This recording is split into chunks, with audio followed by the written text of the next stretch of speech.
only 35 question में a manufacturing unit has purchased an installing new machine to be spent at 70,000. Correct? And fleet of 7 lakh. A manufacturing unit has purchased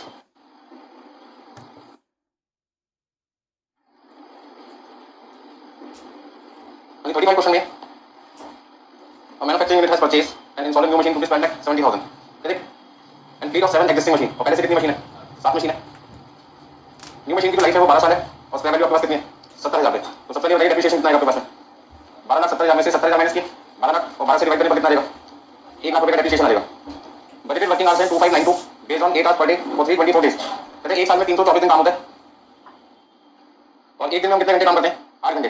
तो 324 into 8 करते तो आपके पास आता है 2592 2592. कहते हैं जिसमें 300 घंटे मेंटेनेंस के शामिल है और 92 घंटे 92 आवर्स किसके सेटिंग अप के. नीचे यदि पॉइंट नंबर 5 पे ध्यान देते हैं तो पॉइंट नंबर 5 में लिखा है no current is taken during maintenance and setting up. इसका मतलब क्या हुआ? क्वेश्चन नंबर 35 में 300 घंटे जब प्लांट की मेंटेनेंस की जा रही थी और सेटिंग की जा रही थी 92 आवर्स, तो दोनों टाइम में आपने करंट यूज नहीं किया. इसका मतलब जब मैं पावर आवर्स निकालूंगा तो 2592 में से 300 भी माइनस करना है और 92 भी करना है माइनस करना है. अच्छा जब मैं दोनों चीजें माइनस करूंगा तो मेरे पास आएगा 2200 घंटे. कितना आएगा? 2200 घंटे 22 घंटे कहां से आएगा? तो उसमें पावर आवर्स निकालने में तो कोई दिक्कत नहीं है. 2592 में से मैंने माइनस कर दिया, एक बार 300 एक बार माइनस कर दिया 92 और मेरे पास आ गया 2200 घंटे.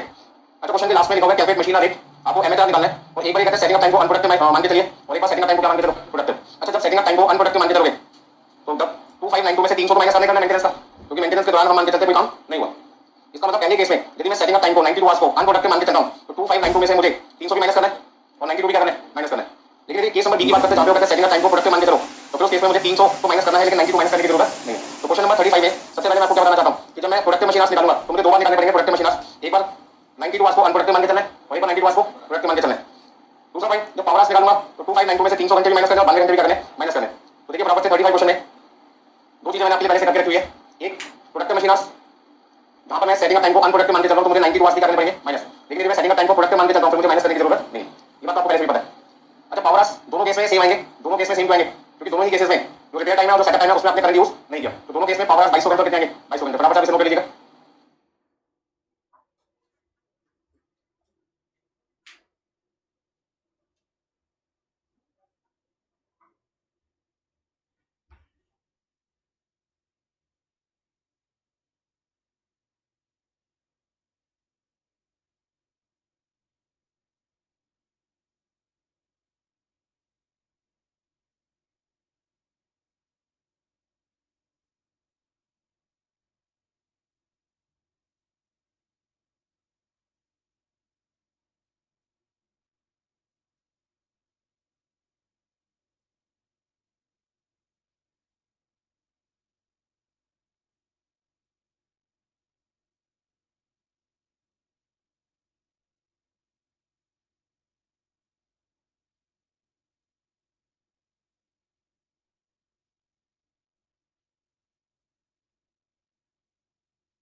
देखिए पावर आवर्स को निकालते टाइम हमने नो करंट यहां पे दो बार इसलिए लिखा है क्योंकि जब सेटिंग अप टाइम प्रोडक्टिव था या अनप्रोडक्टिव था उन दोनों ही केसेस में सेटिंग अप टाइम के होने को सेटिंग अप टाइम आपके पास 92 आवर्स उसमें आपने करंट यूज नहीं किया. तो मुझे तो दो केस लेके चलना पड़ेगा. तो पावर आवर्स में मुझे कितनी बार निकालने पड़ेंगे? दो बार. एक बार ए केस के लिए और एक बार बी केस के लिए. तो पहला पॉइंट है कि जब मैं प्रोडक्टिव मशीन आवर्स निकाला था उस समय सेटिंग अप टाइम के दो केस से एक बार अनप्रोडक्टिव मान के चलना और एक बार प्रोडक्टिव.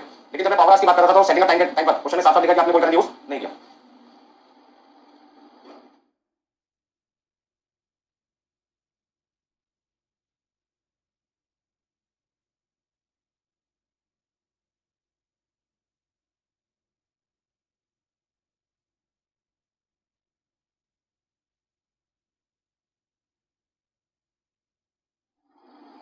तो आज की क्लास का जो पहला क्वेश्चन है 35 क्वेश्चन इसमें और जो लास्ट क्लास में आपने 7 क्वेश्चन के लगभग क्या सेम है.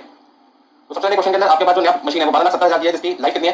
12 साल और स्क्रैप वैल्यू कितनी है? 70,000. तो एक साल का डेप्रिसिएशन कितना आएगा? 1 लाख रुपया आएगा. अच्छा ये जो 12,70,000 की नई मशीन खरीदी है इसके अलावा कंपनी के पास पहले से कितनी मशीन थी? 7 मशीन है. इसमें इस मशीन को मिलाकर कितनी मशीन हो जाएगी? 8 हो जाएगी. Estimated cost of maintenance of the machine is 25,000 per annum. तो मेंटेनेंस का खर्चा 25,000 एक साल का. अच्छा ये मशीन लिखा है खाली मशीन लिखा है. तो उसमें जिस नई मशीन के हम क्वेश्चन सॉल्व कर रहे हैं उसी के लिए आपको मेंटेनेंस का खर्चा 25,000 में दिया हुआ है. The machine requires a special chemical solution which is replaced at the end of each week 6 days in a week. मतलब हर 6 दिन में आपको एक बार केमिकल सॉल्यूशन देना पड़ता है. और साल में कितने दिन है जब आप काम कर रहे हैं? 324 दिन है. तो 324 को डिवाइड करना पड़ेगा 6 से. इसका आपको कितनी बार केमिकल करना पड़ेगा? 54 टाइम्स 54 समझ आ गया।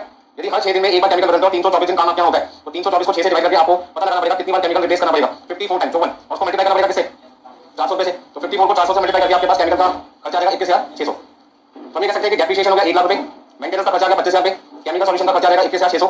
अब बात करते हैं पॉइंट नंबर 4 की, 4 operator control operation of 8 machine. ध्यान दीजिए कितने लोग काम करें, 4, कितनी मशीन पे, 8 मशीन पे। और मुझे आंसर किसका चाहिए, 8 का या 1 का, 1 का चाहिए। तो यदि मुझे आंसर 1 मशीन का चाहिए तो उसके लिए करना क्या होगा, क्या करना पड़ेगा बताओ, 8 से डिवाइड करना पड़ेगा, किसको डिवाइड करना पड़ेगा। तो हमने यहाँ पे देखा 4 लोग मिलकर 8 मशीन पे काम कर रहे हैं, तो पहले 4 लोगों की टोटल वेजेस निकालनी पड़ेगी और उसको बाद में 8 से क्या करना होगा, डिवाइड करना पड़ेगा। तो 4 operator control operation of 8 machine and the average wages पर पर्सन अमाउंट टू रुपीस 420 रुपए पर वीक प्लस 15% फ्रेंड बेनिफिट। तो आपको अदर बेनिफिट 15% मिल रहे हैं, तो 420 में 15% पहले जोड़ो कितना है, 420 में 15% ऐड करने के बाद आपके पास कितना रहेगा 483। इसका मतलब एक वर्कर को एक वीक का कितना पैसा मिल रहा है, 483 रुपए मिल रहा है। अब 483 रुपए मिल रहा है एक वीक का, और यहाँ पर एक वीक में कितने दिन काम होता है, 6 दिन होता है। तो आपको 324 को 6 से क्या करना पड़ेगा डिवाइड, तो कितने वीक्स हो गए 54, 54 को 483 से क्या करना पड़ेगा मल्टीप्लाई। और ये तो मैंने 483 निकाला था, ये तो एक वर्कर है, कितने वर्कर है 4, तो 4 से भी क्या करना होगा मल्टीप्लाई। तो हम ये कह सकते हैं 4 वर्कर का अमाउंट कितना आएगा, 420 में 15% ऐड करने पे आएगा 483, 483 को मल्टीप्लाई करेंगे 4 से, मल्टीप्लाई करेंगे 54 से और लास्ट में डिवाइड कर देंगे किससे, 8 से। तो आपके पास में एक मशीन का पूरे साल का ऑपरेटर का खर्चा आएगा 13,041 13,041 रुपीस आपके पास में ऑपरेटर कंट्रोल चार्जेस आएगा। इलेक्ट्रिसिटी का 1 मिनट का खर्चा 3 रुपए है और 1 घंटे में कितनी यूनिट कंज्यूम करते हो 16। यदि 1 घंटे में 16 यूनिट कंज्यूम करते हैं और 3 रुपए के हिसाब से 1 मिनट का बिल आता है तो 1 घंटे का बिल कितना आएगा 48 रुपीस। उसको पावर आवर्स जो आपके पास में 2200 घंटे मैंने निकाला था उससे क्या करोगे मल्टीप्लाई। तो सबसे पहले 35 क्वेश्चन नंबर में यहाँ पे सारी चीजें नोट करें। अब आगे देखो कंप्यूटेशन ऑफ मशीन आ गई और आपको यहाँ पे दो आंसर निकालना पड़ेगा, एक बार सेटिंग ऑफ टाइम को अनप्रोडक्टिव मान के चलना और एक बार सेटिंग ऑफ टाइम को प्रोडक्टिव मान के चलना है। तो पहला पॉइंट ये कि आपका डेप्रिसिएशन का अमाउंट कितना है, यानी 12,70,000 रुपए में से 70,000 रुपए आपने स्क्रैप वैल्यू का माइनस किया और लाइफ आपके पास कितने साल है, 5 साल है 12 साल है, 12 साल है, तो 12 से डिवाइड कर देंगे। तो एक साल का डेप्रिसिएशन एक मशीन का कितना रहेगा 1 लाख रुपया रहेगा। मेंटेनेंस का खर्चा आपको निकाल के दिया हुआ है 25,000, यानी केमिकल का खर्चा एक वीक का 400 रुपये और एक वीक में 6 दिन है, मतलब ऐसे सकते हैं 6 दिन का खर्चा कितना है 400 रुपये। यदि 6 दिन का खर्चा 400 रुपये और हमारे यहाँ 324 दिन काम किया जाता है तो 324 दिन का खर्चा कितना रहेगा 21,600, यानी 21,600। ये अमाउंट आपको लिखना है यहाँ पे केमिकल के सामने। बताओ कितना लिखेंगे 21,600। अटेंडेंस चार्जेस बहुत अच्छा पॉइंट है। सबसे पहले तो 420 रुपये में हमें 15% ऐड करना पड़ा, हमारे पास कितना रहेगा 483। तो ये एक बार करता है हमें किसका चाहिए 4 का, ये खर्चा 6 दिन का मुझे कितने दिन का चाहिए 324 का। तो देखो कितना था 483 मल्टीप्लाई बाय 4 मल्टीप्लाई बाय 54। अब ये जो खर्चा मैंने निकाला है ये 8 मशीन का मुझे किसका चाहिए 1 मशीन का, तो 8 से डिवाइड करना पड़ेगा। पॉइंट नंबर 6 में लिखा है, ध्यान से पढ़ना 6 पॉइंट में departmental and general works overhead allocated to the operation during last year was 50,000। पिछले साल डिपार्टमेंट का खर्चा ओवरहेड का कितना था 50,000, तो इस साल करेंगे में 10% होगा बढ़ेगा। तो पिछले साल खर्चा 50,000 रुपये था, इस साल यदि 10% बढ़ा दिया जाए तो कितना होगा। अच्छा पिछले साल मशीन कितनी थी 7 और इस साल एक नई मशीन खरीदी, तो ये 55,000 का खर्चा आपको कितनी मशीन से रिकवर करना है 8 से। तो 55,000 रुपये का खर्चा यदि मैं 8 मशीन से रिकवर करना चाहता हूं तो एक मशीन पर बर्डन कितना आएगा 6,875 रुपये। अच्छा पावर कितने दोगे इसमें 2200 मिनट और 1 घंटे का खर्चा कितना है 40 कैसे आएगा 16 यूनिट 3 रुपये के हिसाब से। तो 2200 को मल्टीप्लाई किया मैंने किससे 48 से 1,05,600। अच्छा यहाँ पर थे 2200 घंटे और यहाँ थे 2200, बस आपको फाइनल आंसर निकालना कितना है। सारा अमाउंट डिलीट हो गया गलती से, दोबारा लिखा होगा कितना कितना निकाला आपने 1 लाख रुपए 25,000 कितना था 21,600। अटेंडेंस का दोबारा से कैलकुलेशन कर देता हूँ।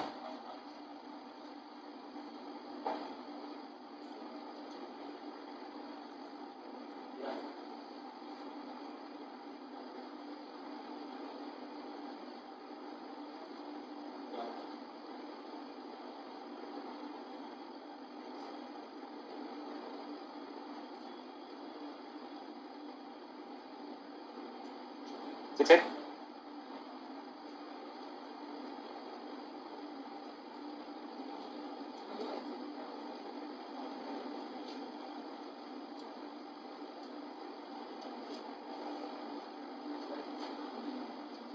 तो टोटल कॉस्ट कितनी है 272 116। भाई कितना लिखना पड़ेगा 123.69। तो क्वेश्चन नंबर 35 बिल्कुल वैसे क्वेश्चन था जैसे क्वेश्चन नंबर लास्ट क्लास में आपने 7 किया था। तो वहां पर आपका 7 के बाद आपने 8 क्वेश्चन भी किया था, तो टोटल 7 क्वेश्चन में 8 क्वेश्चन मिलाकर 4 केस बन गए थे और यहाँ से कितने केसेस हैं 2 है। तो क्वेश्चन में बस आपको जानना है कि जो सेटिंग ऑफ टाइम है वो एक बार अनप्रोडक्टिव मान के चलना है एक बार प्रोडक्टिव, तो उसकी वजह से एक बार 2200 और एक बार कितना 2200 मान लें। लेकिन दोनों ही केसेस में जब सेटिंग ऑफ टाइम प्रोडक्टिव है या अनप्रोडक्टिव करंट की जब बात की जा रही थी तो उसने लिखा था no current is taken during maintenance and setting up, तो कहता है सेटिंग अप के दौरान आपने करंट यूज नहीं किया। तो इसका मतलब बेटा पावर निकालोगे तो पावर दोनों केसेस में क्या आएंगे, सेम आएंगे।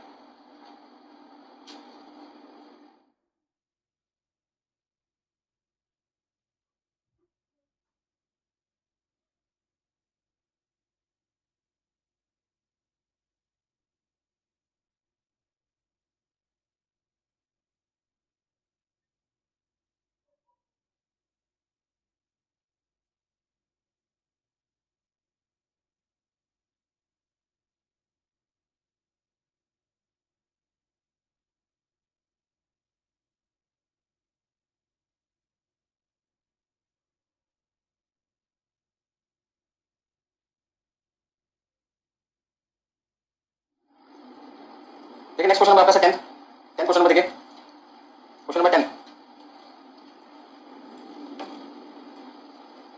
क्वेश्चन में लिखा था following particulars relate to new machine purchase. ये सारी जानकारी आपको एक नई मशीन के बारे में दे रखी है, जिसमें नई मशीन कितने की खरीदी है, 5 लाख की, रेंट आपका एक क्वार्टर का 15,000 है, और लाइफ का खर्चा टोटल एरिया का 1,000 एक महीने का है, फॉर्मल सैलरी 30,000 एक साल का है, इंश्योरेंस का खर्चा 3,000 एक साल का है, रिपेयर का खर्चा 5,000 एक साल का है, और कंज्यूमेबल स्टोर 4,000 एक साल के हैं।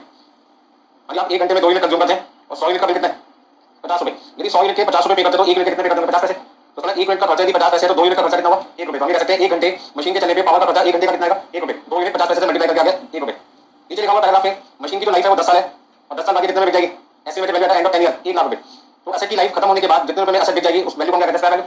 इसका मतलब लाइफ है 10 साल, स्क्रैप वैल्यू कितनी है, 1 लाख रुपए।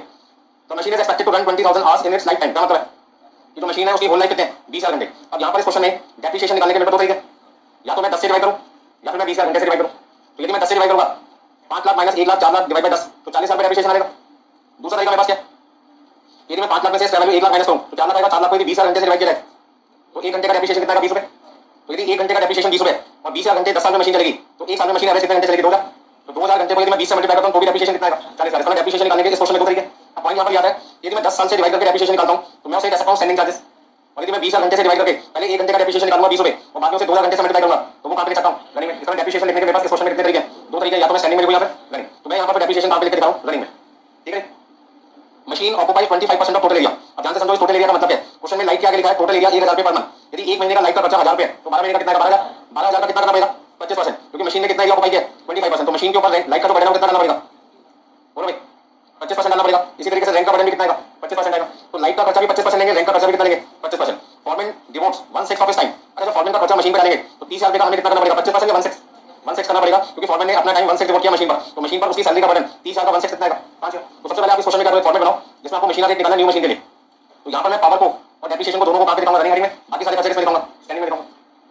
तो देखिए क्वेश्चन नंबर 10 जिसका फॉर्मेट आपके सामने बना हुआ है, वहां पर मैंने सारे के सारे खर्चे स्टैंडिंग में लिखे हैं, दो खर्चों को छोड़कर। एक पावर को तो हमेशा किसमें आता है, रनिंग में, और डेप्रिसिएशन में यहाँ पे रनिंग में दिखाना चाहता हूँ, क्योंकि यहाँ डेप्रिसिएशन निकालने के लिए मैं ईयर से डिवाइड करके किससे डिवाइड कर रहा हूँ, आवर से। मतलब डेप्रिसिएशन को आवर से डिवाइड करके डेप्रिसिएशन पर आवर निकाला जाता है, तो फिर वो खर्चा कौन सा बन जाता है, रनिंग में रहता है। तो सबसे पहले फॉर्मेट नोट कर लीजिए। एमएचआर के क्वेश्चन को सिंपल बनाने के सबसे पहले पूरा क्वेश्चन पढ़ो और दो खर्चों के नाम आपको दे रखे हैं उनको दो कैटेगरी में बांट लो, कौन सा स्टैंडिंग में आएगा, कौन सा रनिंग में आएगा। फटाफट से फॉर्मेट बनाइए, फिर उसका क्वेश्चन सॉल्व करते हैं।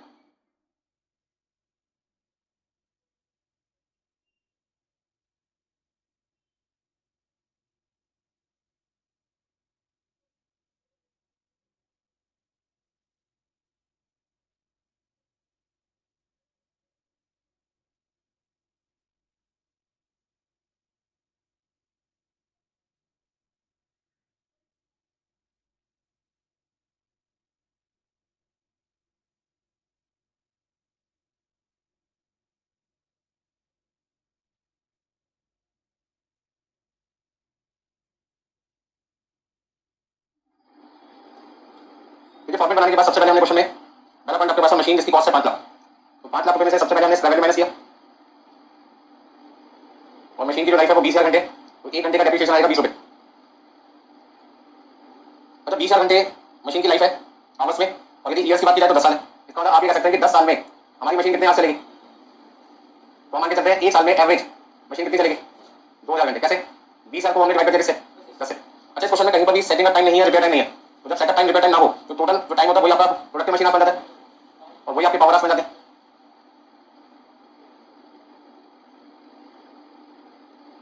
यानी पावर कॉस्ट निकालते टाइम 1 मिनट का रेट है 50 पैसे।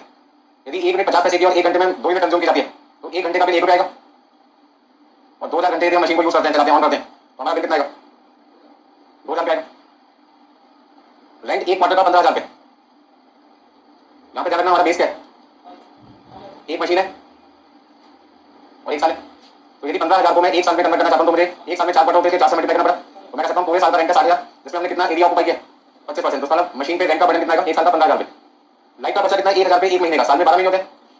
तो होल फैक्ट्री का रेंट है वो 12, सॉरी होल फैक्ट्री का लाइट का खर्चा वो 12,000 है। यदि होल फैक्ट्री का लाइट का खर्चा 12,000 रुपये और 25% हमें बर्डन चार्ज करना मशीन से, तो कितना लिखेंगे 3,000।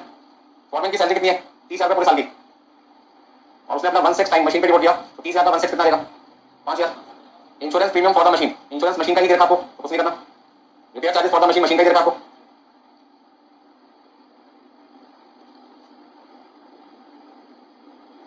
देखिए टोटल खर्चा कितना है आपके पास में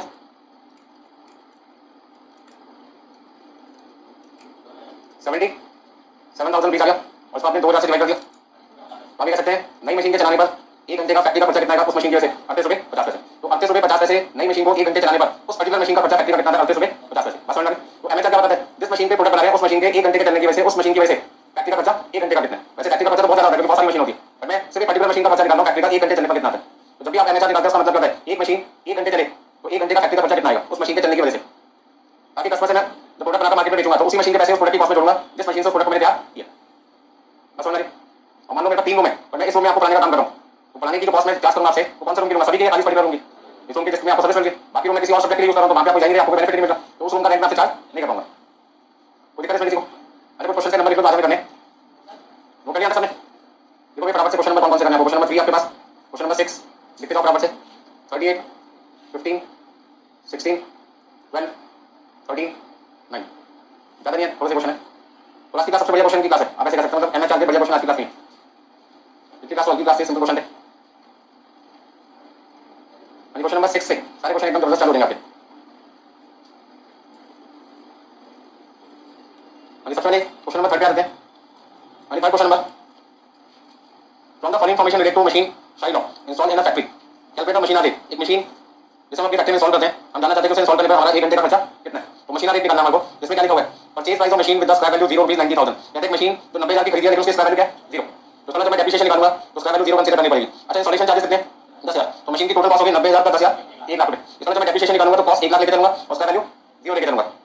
life of the machine is 10 years of 2000 working hours each. अच्छा मेरा क्वेश्चन आपसे ये है कि जो पिछला क्वेश्चन था आपका 10 उसमें मैंने 20,000 घंटे को 10 से डिवाइड करके एक साल के वर्किंग आवर्स 2,000 घंटे निकाले थे। क्या इस क्वेश्चन में भी 2,000 को 10 से डिवाइड करना है या नहीं करना? नहीं करना। क्यों? क्योंकि यहाँ पे 2,000 वर्किंग आवर्स ईच का मतलब है हर साल 2,000 घंटे, तो टोटल लाइफ कितनी होगी 20,000 घंटे। पिछले क्वेश्चन में टोटल लाइफ 20,000 घंटे थी और एक साल का निकालने के लिए हमने 10 से डिवाइड करके 2,000 निकाला था, और इस क्वेश्चन में एक साल की लाइफ 2,000 घंटे है तो 10 साल की लाइफ कितनी आएगी 20,000 घंटे। रिपेयर का खर्चा जो भी डेप्रिसिएशन लगेगा उसका 50% है। अब यदि डेप्रिसिएशन आर्ली बेस पे निकालते हो तो रनिंग में दिखाना पड़ेगा, और यदि डेप्रिसिएशन रनिंग में दिखाओगे तो रिपेयर भी करेगा, फिर रनिंग में आएगा क्योंकि आप डेप्रिसिएशन का 50% करके रिपेयर निकालो। यदि डेप्रिसिएशन को रनिंग वेरिएबल मान के चलते हो तो फिर रिपेयर भी करेगा वेरिएबल बन जाएगा। Machine consume 10 units of power per hour और 10 पैसे 1 मिनट का खर्चा। यदि 1 मिनट का खर्चा 10 पैसे और 1 घंटे में मैं 10 यूनिट कंज्यूम कर रहा हूं तो 10 यूनिट 10 पैसे से मल्टीप्लाई करके कितना आएगा 100 पैसे। 100 पैसे का मतलब 1 रुपए। तो मैं कह सकता हूं 1 घंटे मशीन को चलाने का पावर का खर्चा कितना था अपना 1 रुपए। ऑयल एक्सपेंसेस आपके पास कितने 2 रुपए पर डे ऑफ 8 आवर्स, मतलब 8 घंटे काम करके ऑयल का खर्चा 2 रुपए आता है। तो उसमें 2 रुपए को यदि मैं 8 से डिवाइड करूं 2 रुपए को यदि मैं 8 से डिवाइड करता हूं तो मेरे पास में ऑयल का खर्चा 25 पैसे पर आवर आता है। और मैंने आपको पिछली क्लास में भी बताया एमएचआर निकालते हैं कि जब भी कोई खर्चा पर आवर आपको देखो तो वो खर्चा कौन सी हेडिंग में आएगा रनिंग में आएगा। तो इस क्वेश्चन में ऑयल एक्सपेंसेस भी निकालने को रनिंग में। कंज्यूमेबल स्टोर का खर्चा 10 रुपए है 8 घंटे का, तो 10 रुपए को जब मैंने 8 से डिवाइड किया तो कितना है 1 रुपए 25 पैसे। मतलब कंज्यूमेबल स्टोर का खर्चा 1 रुपए 25 पैसे पर आवर है। कहां लिखोगे रनिंग में लिखोगे। इसका रनिंग में लिखने वाले काफी सारे खर्च हो गए। आगे क्वेश्चन में क्या लिखा हुआ है 2 workers are engage on the machine. कहते हैं 2 वर्कर मशीन पे काम करते हैं, करने दो उनको at the rate rupees 4 per day each. Each का मतलब क्या हुआ एक वर्कर को 4 रुपए मिलते हैं 8 घंटे काम करके। एक वर्कर को ईच का एक वर्कर को तो कितना वर्कर है 2 वर्कर है, तो उसमें 4 रुपए एक वर्कर के तो 2 वर्कर के कितने हुए 8 रुपए। तो हम ये कह सकते हैं वर्कर को 8 रुपए मिलते हैं कितने घंटे के 8 घंटे के, तो 1 घंटे के कितने 1 रुपए हो गए। क्या निकालना है एमएचआर निकाल सकते हो, चलो भाई दो।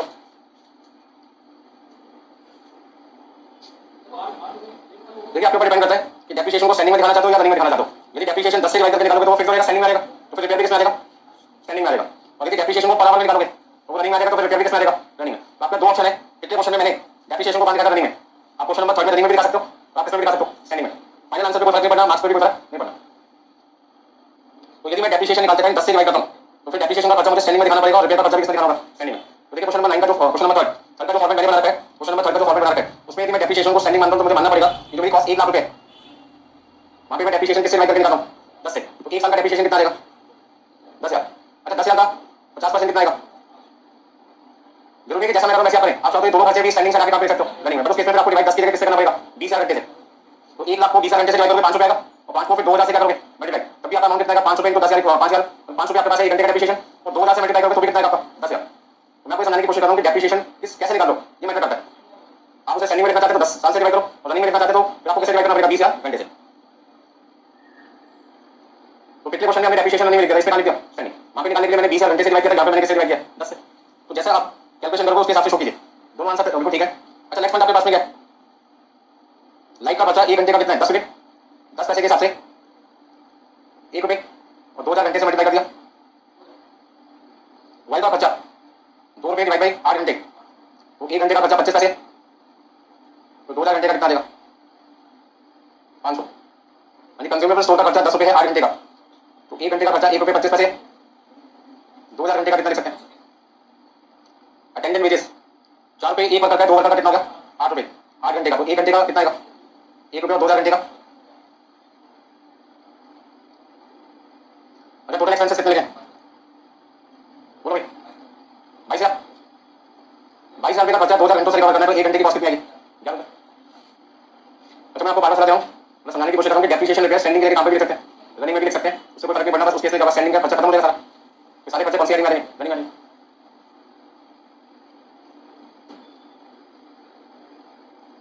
तो क्वेश्चन नंबर 35, क्वेश्चन नंबर 10 और क्वेश्चन नंबर 3 आपने कर लिया। इन तीनों क्वेश्चन में खास बात थी नहीं, अब तो खास बात शुरू होगी, क्वेश्चन नंबर 6 से स्टार्ट होगी।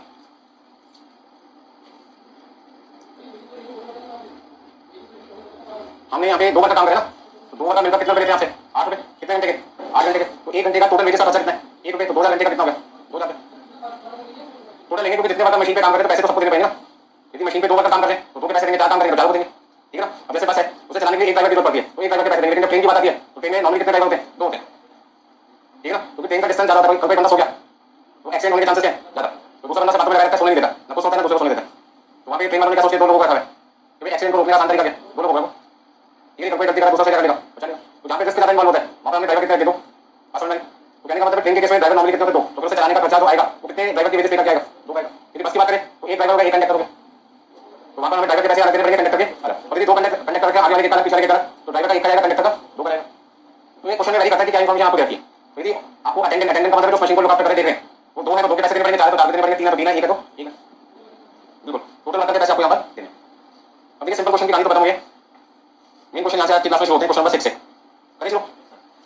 A manufacturing company uses 2 identical large and 4 identical small machine, मतलब फैक्ट्री के अंदर हमारे यहाँ पे टोटल कितनी मशीन है 6 मशीन है, 2 लार्ज मशीन और 4 स्मॉल मशीन है, तो टोटल 6 मशीन हो गई। Each large machine occupies 1/4 of the workshop and fully employ 3 worker, कहते हैं एक लार्ज मशीन फैक्ट्री का कितना एरिया ऑक्युपाई कर रही है 1/4 मतलब 1/4, और उस लार्ज मशीन को चलाने के लिए वर्कर कितने चाहिए 3 वर्कर चाहिए।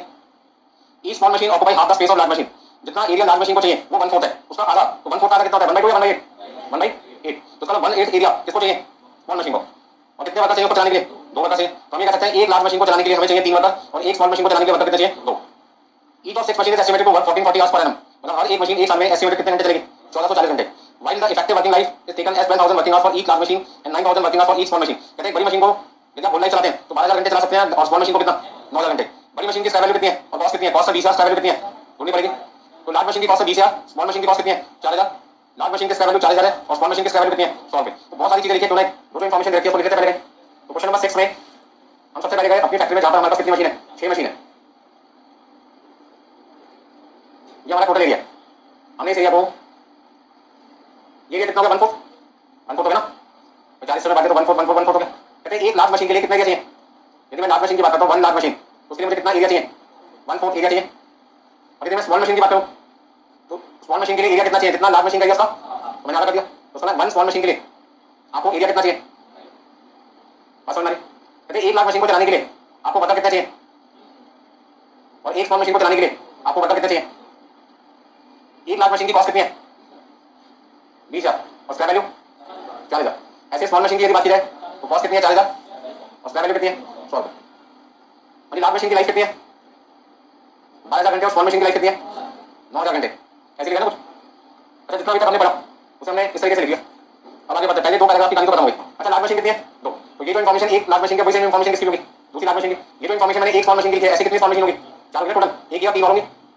आगे देखो क्या लिखा, repair maintenance and oil are estimated to cost for each large machine 4,000 and small machine 12,000 or 1200 during its effective life। ये कहते हैं एक लार्ज मशीन और एक स्मॉल मशीन का होल लाइफ का खर्चा, होल लाइफ का इफेक्टिव लाइफ का खर्चा रिपेयर मेंटेनेंस का कितना 4,000 और कितना 1200। कहते हैं एक लार्ज मशीन को रिपेयर मेंटेनेंस का खर्चा बियर करना पड़ता है 4,000 रुपए, इफेक्टिव लाइफ का 12,000 घंटे, मतलब एक लार्ज मशीन का रिपेयर का खर्चा कितना है 4,000 रुपए, 4,000 किसके लिए फॉर इफेक्टिव इफेक्टिव लाइफ कितनी है 12,000 घंटे। ऐसे एक स्मॉल मशीन का खर्चा कितना भी रुपये का 1200 रुपये, 1200 किसका है 9,000 आज का।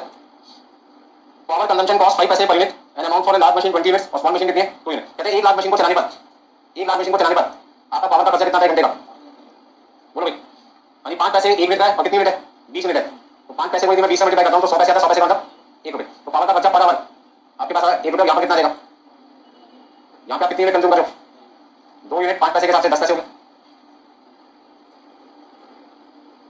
The manager is paid rupees 4800 year. कहते हैं मैनेजर को हम कितने रुपए पे करते हैं 4800 रुपए पे करते हैं मैनेजर को 1 साल के। Work shop supervision occupy half his time. अच्छा हमें सुपरवाइजर का या मैनेजर का कितना टाइम चाहिए सुपरविजन के लिए आधा, तो 4800 रुपए हम उसे पूरे साल के देते हैं, जिसमें से वो आधा टाइम हमारे को देगा क्योंकि हमें आधा टाइम चाहिए। तो उसका हम उसका कितना खर्चा भी करेंगे, आधे तो करेंगे। यदि मैं 4800 रुपए आपको दे रहा हूं, मैं आपका आधा टाइम यूज कर रहा हूं, तो मैं आधा खर्चा करके करूंगा, आधा खर्चा कोई और भी करेगा जिसको आपने टाइम डिवोट किया होगा। तो 4800 का आधा कितना होगा 2400, which is divided equally among the 6 machine. और जो 2400 रुपए मैंने भी निकाला आधा करके वो सभी 6 मशीन पे इक्वली करना है, डिवाइड करना है। तो मैं ये कह सकता हूं कि सुपरविजन का खर्चा हर मशीन के बराबर है। सुपरविजन चार्जेस पर मशीन पर एनम कितना रहेगा जल्दी बताओ। 4800 रुपए को पहले मुझे डिवाइड करना पड़ेगा किससे, 2 से डिवाइड करना पड़ेगा, आधे साल का आएगा या आधे साल का निकाल लूंगा मैं, आधे टाइम का निकाल लूं, आधे टाइम का, क्योंकि हाफ इज टाइम हमें रिक्वायरमेंट है। तो उसका मशीन के ऊपर मैनेजर का सुपरविजन के नाम से जो खर्चा चार्ज किया जाएगा वो 4800 डिवाइड 2 कितना आएगा 2400, और इक्वली डिवाइड करके निकालना 6 से करना पड़ेगा बाद में।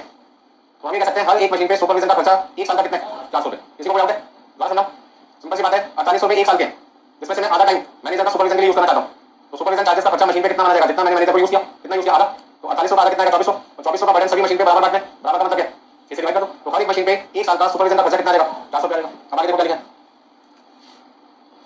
Details of other expenses are rent and rates of the workshop. Workshop on the whole factory, तो जब भी कोई खर्चा वर्कशॉप के नाम से तेरे को होल फैक्ट्री का खर्चा हो गया जो कि 6400 रुपए। लाइटिंग वर्कशॉप का है 1820 रुपए 1 साल का, ब्रैकेट में क्या लिखा है, to be apportion in the ratio of workers employed taking a period of 3 months as a basis calculate the machine rate for large machine and for small machine respectively. Question में last में जो line लिखा है कि आप अपनी calculation करते हैं खर्चा कितने महीने का लेके चले, 3 महीने का, 3 महीने बेसिस लेके चले। तो अभी तक आपको याद होगा जो भी आप क्वेश्चन सॉल्व कर रहे थे उसमें हेडिंग करेक्ट है, 1 मशीन 1 साल, यहां पे क्या लिखना पड़ेगा 1 मशीन 3 महीने। तो आपको सारी कैलकुलेशन कितने महीने की करनी है 3 महीने की। अब आप ये सोचो सुपरवाइजर का ये खर्चा जो 400 रुपए लिखा है वो तो 1 साल का ना, मुझे 3 महीने का चाहिए, तो किसी खर्चे को 1 साल से 3 महीने पे ले जाने के लिए क्या करना पड़ेगा 12 से डिवाइड करना पड़ेगा, 3 से मल्टीप्लाई करना पड़ेगा। सिंपल लैंग्वेज में कह सकते हैं 3/12 से मल्टीप्लाई करना पड़ेगा। तो 400 को 3 बटे 12 से मल्टीप्लाई कर दो 100 रुपए आएगा। तो ये कह सकते हैं सुपरवाइजर का खर्चा यदि 1 साल का 400 है तो 3 महीने का कितना आएगा 100। अब मेरा क्वेश्चन आपसे ये है कि लाइट का खर्चा जो मुझे बांटना है वो किसके रेशो में बांटना है, लाइट का खर्चा मुझे जो बांटना है वो किसके रेशो में बांटना है, वर्कर के रेशो में बांटना है। तो सबसे पहले काम करो, लाइट का खर्चा मुझे दिया है 1820 रुपए 1 साल का, तो लाइटिंग चार्जेस पर क्वार्टर निकालो पड़ेगा। लाइटिंग चार्जेस फॉर 3 मंथ्स, 3 महीने का कैसे निकालोगे जल्दी बताओ। 1820 1 साल का, 1 साल में 12 महीने मुझे चाहिए 3 महीने के, मतलब कि 455। अभी ये 455 पे आपने निकाला है, ये 3 महीने का क्या मतलब, तो मुझे 12 से 3/12 करने की जरूरत नहीं है। अब इस 455 को मुझे बांटना है किस पे, लार्ज मशीन का। और ये कहते हैं कि इस खर्चे को बांटने के लिए लार्ज मशीन और स्मॉल मशीन को मतलब 455 रुपए का जो खर्चा लार्ज मशीन और स्मॉल मशीन में बांटोगे उसे बांटने के रेशो चाहिए, रेशो कौन सी चाहिए वर्कर्स की। तो जरा आपने को सोच समझ के बताना है यहाँ पे रेशो आएगी कितनी आएगी, देखते कितने लोग समझदारी से काम करते हैं। सबसे पहले जब मैं फैक्ट्री में गया तो मैंने लार्ज मशीन की काउंटिंग की, मैंने कहा लार्ज मशीन कितनी है, नंबर ऑफ मशीन कितनी है, लार्ज मशीन कितनी है मेरे पास में 2 और स्मॉल मशीन कितनी है 4। नंबर ऑफ वर्कर्स कितने हैं, हर एक मशीन के लिए मुझे कितने वर्कर चाहिए 3 और यहाँ पर कितने 2, तो टोटल वर्कर्स कितने हो गए। एक मशीन के लिए यदि 3 वर्कर चाहिए तो 2 मशीन के लिए कितने हो गए 6 वर्कर, और 4 मशीन के लिए कितने हो गए। तो यहाँ जो रेशो बनेगी वो रेशो 3:2 नहीं बनेगी। ज्यादातर स्टूडेंट कितने रेशो लेके चलते हैं 3:2, और समझदार क्या लेके चलते हैं 6:8। ज्यादातर समझदार में फर्क समझ में आ गया, ज्यादातर मैंने जो आता लिख देते हैं, दिक्कत हो जाती है। समझदार वही काम करते हैं जिससे आंसर मैच हो जाए एमसीक्यू का।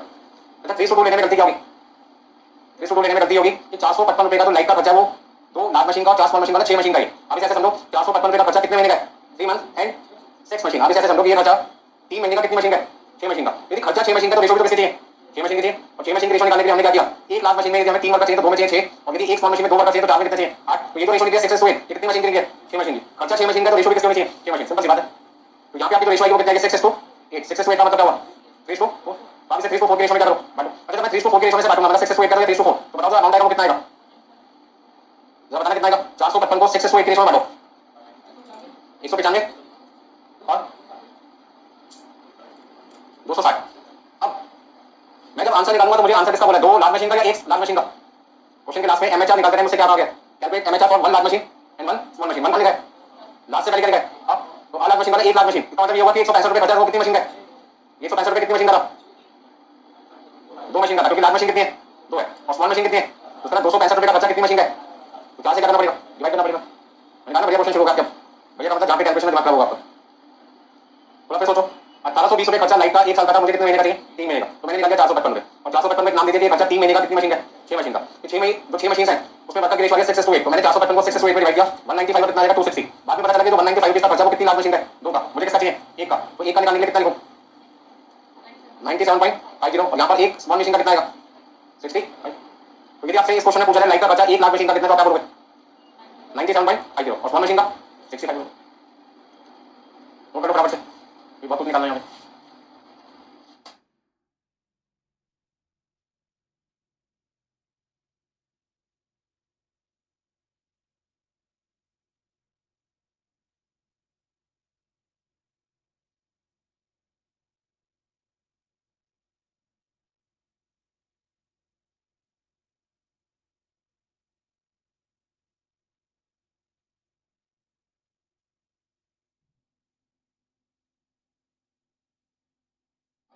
ये एग्जाम में आपसे पूछा जाए प्रोडक्टिव मशीन आज कितने हैं?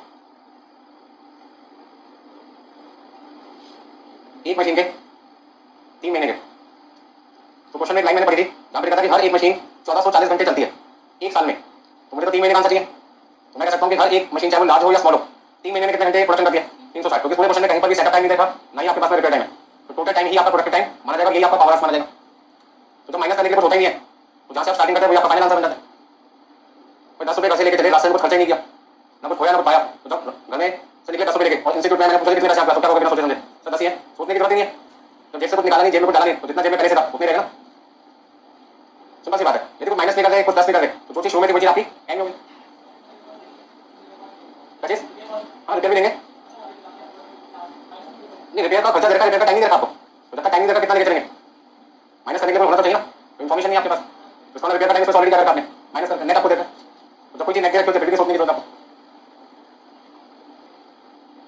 आप ऐसा समझो घर पे से जब चले तो आपको 100 रुपये दिए और उसमें से वापस आपसे 20 रुपये ले लिए, तो मैं तो मान के चलूंगा घर से जब आप चले तो 100 रुपये आपके पास 80 रुपये थे, तो मैं तो 80 का हिसाब किताब करूंगा ना। तो इन्फॉर्मेशन नहीं थी मुझे 1440 घंटे की डायरेक्ट उसमें रिपेयर टाइम अलग से नहीं बता कैसा, मैं मान के चलूंगा नेट इन्फॉर्मेशन ऑलरेडी उसमें रिपेयर टाइम क्या करता है माइनस करके, तो अब मुझे उसके सोचने की जरूरत नहीं है कितना था कितना नहीं था। हो गया सबका भी, तो आंसर लिखने की कोशिश करते हैं। तो इस क्वेश्चन में जो जबरदस्त पॉइंट था वो कौन सा था? लाइट का खर्चा निकालना, जिसमें रेशियो अक्सर बच्चे 3:2 ले लेते हैं, और आपको 3:2 की जगह कौन सी रेशियो लेनी है? 6:8।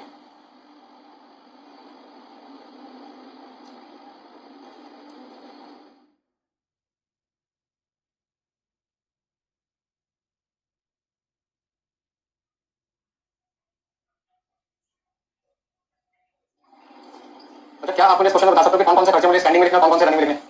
तो मैंने यहाँ पर क्या देखा? मैंने देखा पावर का खर्चा पड़ा हुआ है, कहाँ पे आएगा? रनिंग में आएगा। रिपेयर का खर्चा 4000 रुपये है कितने घंटे का, तो उसमें ये खर्चा भी 1 घंटे का निकलेगा, रनिंग में लिखेंगे। फिर तो मशीन की लाइफ है वो 12,000 घंटे, तो उसमें डेप्रिसिएशन भी पड़ा हुआ निकलेगा, कहाँ पे लिखना है? रनिंग में। मैं कह सकता हूँ इस पर्टिकुलर क्वेश्चन में मेरा डेप्रिसिएशन रनिंग में आएगा, रिपेयर रनिंग में आएगा, पावर कॉस्ट कहाँ पे आएगी? रनिंग में। तो फिर स्टैंडिंग में कौन सा आएगा? स्टैंडिंग में आएगा सुपरविजन, एक आपके पास आएगा लाइटिंग और एक आपके पास आएगा रेंट।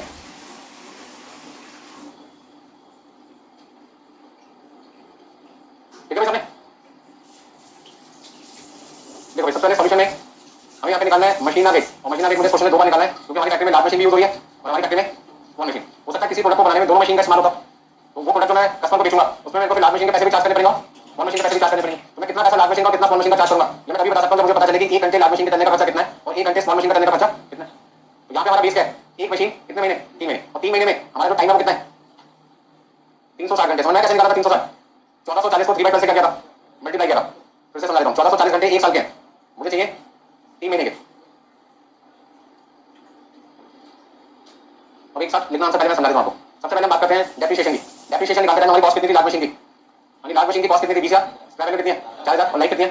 12,000 घंटे। तो 20,000 माइनस 4,000 डिवाइड बाई, तो यहाँ पे डेप्रिसिएशन निकलेगा वो 1 घंटे का निकलेगा। और कितने घंटे के लिए हमें क्वेश्चन सॉल्व करना है? कितने घंटे के लिए क्वेश्चन सॉल्व करना है? 360 घंटे के लिए। तो बताना कितना लिखूं? अपने पास आएगा 480 रुपये। ऐसे स्मॉल मशीन की कॉस्ट है 4,000, स्क्वायर वैल्यू कितनी है? 100। लाइफ कितनी थी? 9,000 घंटे। 1 घंटे का डेप्रिसिएशन निकलेगा और 360 घंटे से मल्टीप्लाई कर देंगे तो पता चल जाएगा कितना आएगा? 56 रुपये 150। रिपेयर मेंटेनेंस का खर्चा निकालना पड़ेगा। तो रिपेयर मेंटेनेंस के लिए क्या लिखा था क्वेश्चन में? 4,000 रुपये का खर्चा 12,000 घंटों के लिए और 1,200 रुपये का खर्चा 9,000 घंटे के लिए। तो पहले मुझे क्या करना पड़ेगा? 4,000 का खर्चा मैं कर रहा हूँ 12,000 घंटों के लिए, तो 1 घंटे का रिपेयर का खर्चा आएगा इंटू 360 घंटे।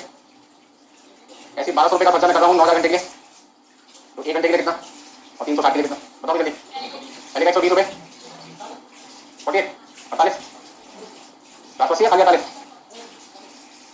12,000 रुपये नहीं है, 1200 रुपये ठीक है बढ़ी रहेगा। अच्छा पावर का खर्चा 1 लाख मशीन में कितना था?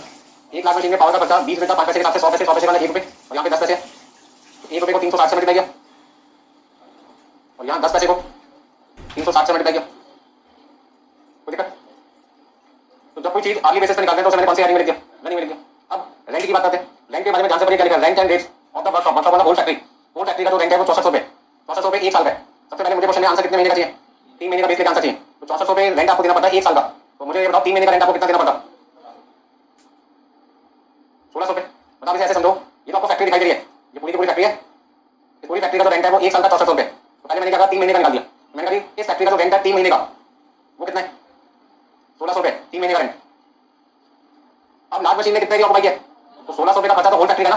मुझे कितने का चाहिए? 1/4 का, 1/8 का। तो एक बार मुझे 1600 का 1/4 निकालना पड़ेगा और एक बार 1/8 निकालना पड़ेगा। यानी लाइट का खर्चा आप ऑलरेडी वर्किंग नोट में निकाल चुके हैं। लाइट का खर्चा एक स्मॉल मशीन का 97.5 है और स्मॉल मशीन का 65 है। 97.50 और 65। यानी सुपरवाइजर का खर्चा कितना ध्यान दीजिए, ध्यान से पढ़ो। सुपरविजन चार्जेस पर मशीन पर एम, एक मशीन का 1 साल का कितना है? 400। अब पहले बात ये कि 400 रुपये 1 साल का है, 400 रुपये 1 साल का है, मुझे चाहिए 3 महीने का।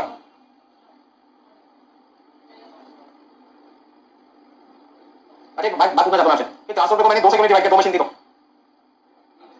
पहला पॉइंट, सुपरविजन चार्जेस क्या क्या लिखा है?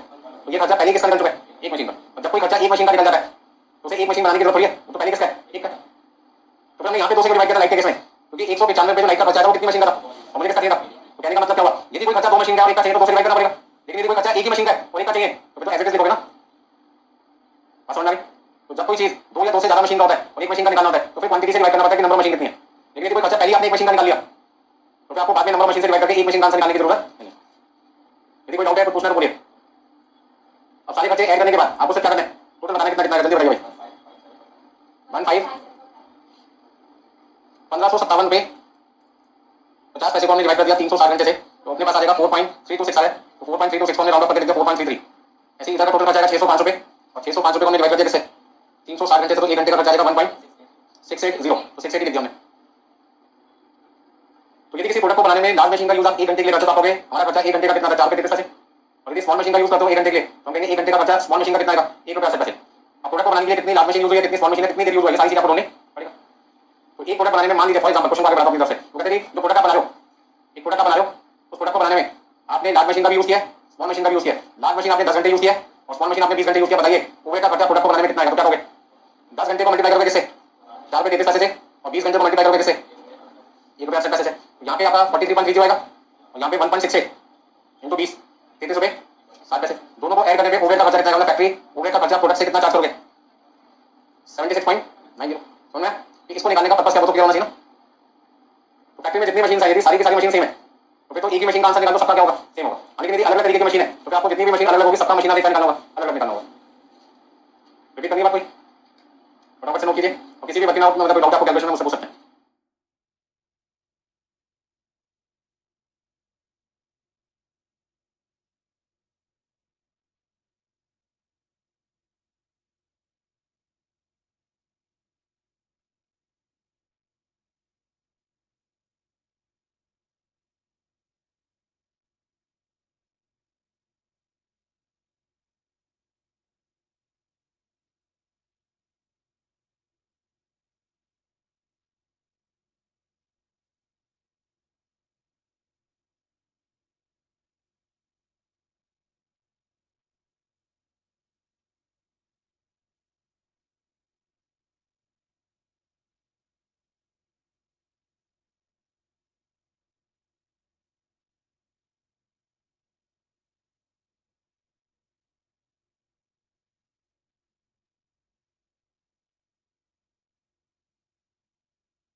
लेकिन नेक्स्ट क्वेश्चन नंबर आपके पास है 38 38 नंबर। क्वेश्चन में कहा जा रहा है generally enterprises undertake 3 different job ABC. कितनी तरीके की जॉब को पूरा करना है आपने? 3 तरीके की जॉब को पूरा करना है ABC. All of them require the use of special machine also the use of computer. कहते हैं सभी जॉब को पूरा करने के लिए आपको मशीन के साथ साथ किसकी भी रिक्वायरमेंट है? अच्छा बात बताइए, मशीन और कंप्यूटर दोनों यूज करोगे तो मशीन के चलाने का भी खर्चा आएगा, कंप्यूटर के चलाने का भी खर्चा आएगा, दोनों खर्चे क्या करने पड़ेंगे? ऐड करके 10 में से 4 करोगे। ये बात है ना? मैं आपको पढ़ाने के लिए प्रोडक्टर का भी यूज कर रहा हूं, लैपटॉप का भी यूज कर रहा हूं, तो लैपटॉप को चलाने में भी इलेक्ट्रिसिटी लगी होगी और प्रोडक्टर को चलाने में भी इलेक्ट्रिसिटी यूज होगी। मैं इलेक्ट्रिसिटी का पैसा कितनी बार चार्ज करूंगा आपसे? 2 बार। प्रोडक्टर का अलग, लैपटॉप का अलग। ठीक उसी तरीके से यहाँ पर जो हम काम कर रहे हैं एबीसी जॉब का, उसके लिए हमें 2 अलग अलग चीजों का यूज करना पड़ता है, मशीन साथ में कंप्यूटर। कंप्यूटर आपने क्या लिया? किराए पे खरीदा है। The computer is hired and the higher charges work out rupees 4,20,000 per annum. कहते हैं जो कंप्यूटर आप यूज करें जॉब को पूरा करने के लिए, वो कंप्यूटर आपने किराए पे लिया जिसका किराया 1 साल का कितना है? 4,20,000 रुपए। और मशीन के खर्चे आपके अलग से, तो मशीन को चलाने का खर्चा कितना है? रेंट फॉर द क्वार्टर कितना है? 17,500। तो 17,500 एक क्वार्टर का खर्चा है, 1 साल का कितना आएगा जल्दी बताओ? 17,500 को आपने मल्टीप्लाई किया 4 से, क्योंकि 1 साल में 4 क्वार्टर है, मतलब कि 70,000 पे आ गए। और डेप्रिसिएशन कितना है? 2 लाख रुपए। और इनडायरेक्ट चार्जेस कितने हैं? 1.5 लाख। ये भी पढ़ाना है, तो इसका मतलब प्लस 2 लाख प्लस 1.5 लाख कितना आएगा? 4,20,000। इसका मतलब ये होगा कि कंप्यूटर का किराया भी 1 साल का 4,20,000 है और मशीन को चलाने के खर्चे 70,000 का 2 लाख प्लस 1.5 लाख, ये भी कितना है? 4,20,000। तो मैं कहता हूं 4,20,000 का खर्चा 2 बार है, कंप्यूटर का खर्चा भी और मशीन का भी। 8,40,000 हो गए साल के टोटल खर्चे। अब क्या जरूरी है कि जितनी देर मैंने मशीन चलाई होगी उतनी देर मैंने कंप्यूटर भी चलाया होगा? ऐसा हो सकता है मशीन ज्यादा देर चली हो कंप्यूटर कम देर, या हो सकता है कंप्यूटर ज्यादा देर चलाओ मशीन कम चलाओ, कुछ भी केस हो सकता है। तो टाइमिंग यदि सेम है फिर तो कोई दिक्कत नहीं, दोनों का खर्चा बराबर बराबर कस्टमर से चार्ज करेगा। लेकिन यदि टाइम में डिफरेंस आ गया तो जो ज्यादा देर चला होगा उसका खर्चा ज्यादा चार्ज करेगा, जो कम देर चलेगा उसका खर्चा कम चार्ज करेगा। बात समझ में आई ना? अब आगे देखिए, during the first month of operation the following details were taken from job register. Job आपके पास है 3 एबीसी और हमने तीनों जॉब का एक रजिस्टर मेंटेन रखा है, जिससे पता लगाते हैं कि किस जॉब को पूरा करने में कितनी देर मशीन चली और कितनी देर कंप्यूटर चला। ध्यान से पढ़ें, ये सारी जानकारी आपको फर्स्ट मंथ के बाद 1 महीने की रखी है और ऊपर जो खर्चा आपको देखा है 4,20,000 रुपए, तो 1 साल का है। तो या तो 12 से डिवाइड करो या फिर टाइम को 12 से करना पड़ेगा मल्टीप्लाई, ताकि दोनों का बेस क्या हो सके सेम। तो मैंने क्या किया, 4,20,000 को यदि मैं 12 से डिवाइड कर देता हूं तो मेरे पास में 1 महीने का खर्चा कितना आएगा? 35,000 रुपए। तो मैं कहता हूं 35,000 रुपए खर्चा 1 महीने का आएगा कंप्यूटर का, और 1 महीने का मशीन को चलाने का खर्चा भी कितना आएगा? 4,20,000 डिवाइड बाय 12, वो भी 35 है, क्योंकि दोनों का अमाउंट 4,20 है, तो 1 महीने का खर्चा भी दोनों का कितना आएगा? 35 आएगा। यहां तक कोई डाउट है? चलो आगे चलते हैं। यहां से मेन पॉइंट शुरू होता है, number of hours the machine was used. ये जो जानकारी आपको जॉब रजिस्टर से मिल रही है वो किसकी मिल रही है? Number of hours the machine was used, ये आपको जॉब रजिस्टर से क्या बता रहे हैं? तो मशीन आपने कितने घंटे इस्तेमाल किए, मतलब मशीन कितनी देर यूज हुई, उसका टाइम आपको ढूंढने का तरीका बता रहे हैं। क्या लिखा पहले पॉइंट में? ए में विदाउट यूज ऑफ कंप्यूटर 600 घंटे और विद यूज ऑफ कंप्यूटर 400 घंटे। क्या समझ में आया मुझे? मुझे तो एक बात समझ में आई कि जॉब ए को पूरा करने में मशीन का यूज 2 बार हुआ, बिना कंप्यूटर के 600 घंटे और साथ में 400, तो मशीन कितनी बार चली? 2 बार। 600 का 400 1000 घंटे। और खाली कंप्यूटर कितना चला ए जॉब को पूरा करने में? 400 घंटे। विद यूज ऑफ कंप्यूटर का मतलब क्या है? मशीन भी चल रही है कंप्यूटर भी चल रहा है, तो जब मशीन और कंप्यूटर दोनों चल रहे हैं तो दोनों का खर्चा भी करना पड़ेगा। और जब खाली मशीन चल रही है कंप्यूटर नहीं चल रहा तो खाली मशीन का खर्चा भी करोगे, कंप्यूटर का खर्चा भी करने की जरूरत नहीं। तो क्या समझ में आया कि जॉब ए को पूरा करने में मशीन का इस्तेमाल 600 का 400 कितना हुआ? 1000 घंटे और कंप्यूटर का 400 घंटे। अच्छा बी जॉब को पूरा करने में विदाउट यूज ऑफ कंप्यूटर 900 और विद यूज ऑफ कंप्यूटर 600, तो 900 + 600 1500। तो हम ये कह सकते हैं बी जॉब को पूरा करने में मशीन हमने चलाई 1500 घंटे और कंप्यूटर कितना चलाया? 600 घंटे। अच्छा सी जॉब में क्या है? सी जॉब में विदाउट यूज ऑफ कंप्यूटर 0 लिखा है, इसका मतलब मशीन तो चलेगी तो कंप्यूटर भी जरूर चलेगा, मतलब दोनों चीजें चलती है तभी सी जॉब को पूरा कर सकते हैं। तो इसका मतलब ये होगा कि सी जॉब को पूरा करने में मशीन का टाइम 1000 घंटे और कंप्यूटर का टाइम कितना है? 1000 घंटे। तो यदि मैं आपसे पूछूं कि ए जॉब को पूरा करने में मशीन कितने घंटे चली, सोच समझ के बताना। ए जॉब को पूरा करने में मशीन कितने घंटे चलती है टोटल? 1000 कैसे? 600 + 400। और बी जॉब को पूरा करने में 1500, 1000 + 1500 2500, और सी जॉब को पूरा करने में 1000 मतलब 3500 घंटे हो गए। तो मैं ये कह सकता हूं 1000 + 1500 + 1000 3500 घंटे हमारी मशीन चलती है तीनों जॉब को पूरा करने में। अगर मैं खाली पूछूं कंप्यूटर कितनी देर चला तीनों जॉब के लिए, तो 400 + 600 + 1000 2000 घंटे। इसका मशीन का टाइम है 3500 घंटे और कंप्यूटर का टाइम कितना है? 2000 घंटे। तो दोनों का टाइम क्या है? अलग है, तो दोनों का रेट पावर क्या आएगा? अलग। रेट पावर का मतलब है कंप्यूटर का खर्चा 1 घंटे का निकालने के लिए 35,000 को 2000 से डिवाइड करूंगा और मशीन का 1 घंटे चलने का खर्चा निकालने के लिए 35,000 को 3500 से डिवाइड करूंगा। बस समझ में आ गया? चलिए देखिए, तो क्वेश्चन नंबर 38 आपके सामने, इसमें मैंने कंप्यूटर और एक मशीन बना के आपके लिए, ठीक है। ये कंप्यूटर हमने किराए पे लिया जिसका किराया 1 साल का कितना है? 4,20,000 रुपए, और मशीन को चलाने का 1 साल का जो खर्चा आ रहा था 70,000 + 2 लाख + 1.5 लाख कितना है? 4,20,000। ये सारी चीजें फटाफट से कर लीजिए, नोट कर लीजिए। कंप्यूटर बनता है ठीक है, नहीं बनता कंप्यूटर का नाम लिख के छोड़ो। मशीन बन जाए तो बहुत अच्छी बात है, ना बने मशीन का नाम लिख के सीधा लिखो 4,20,000।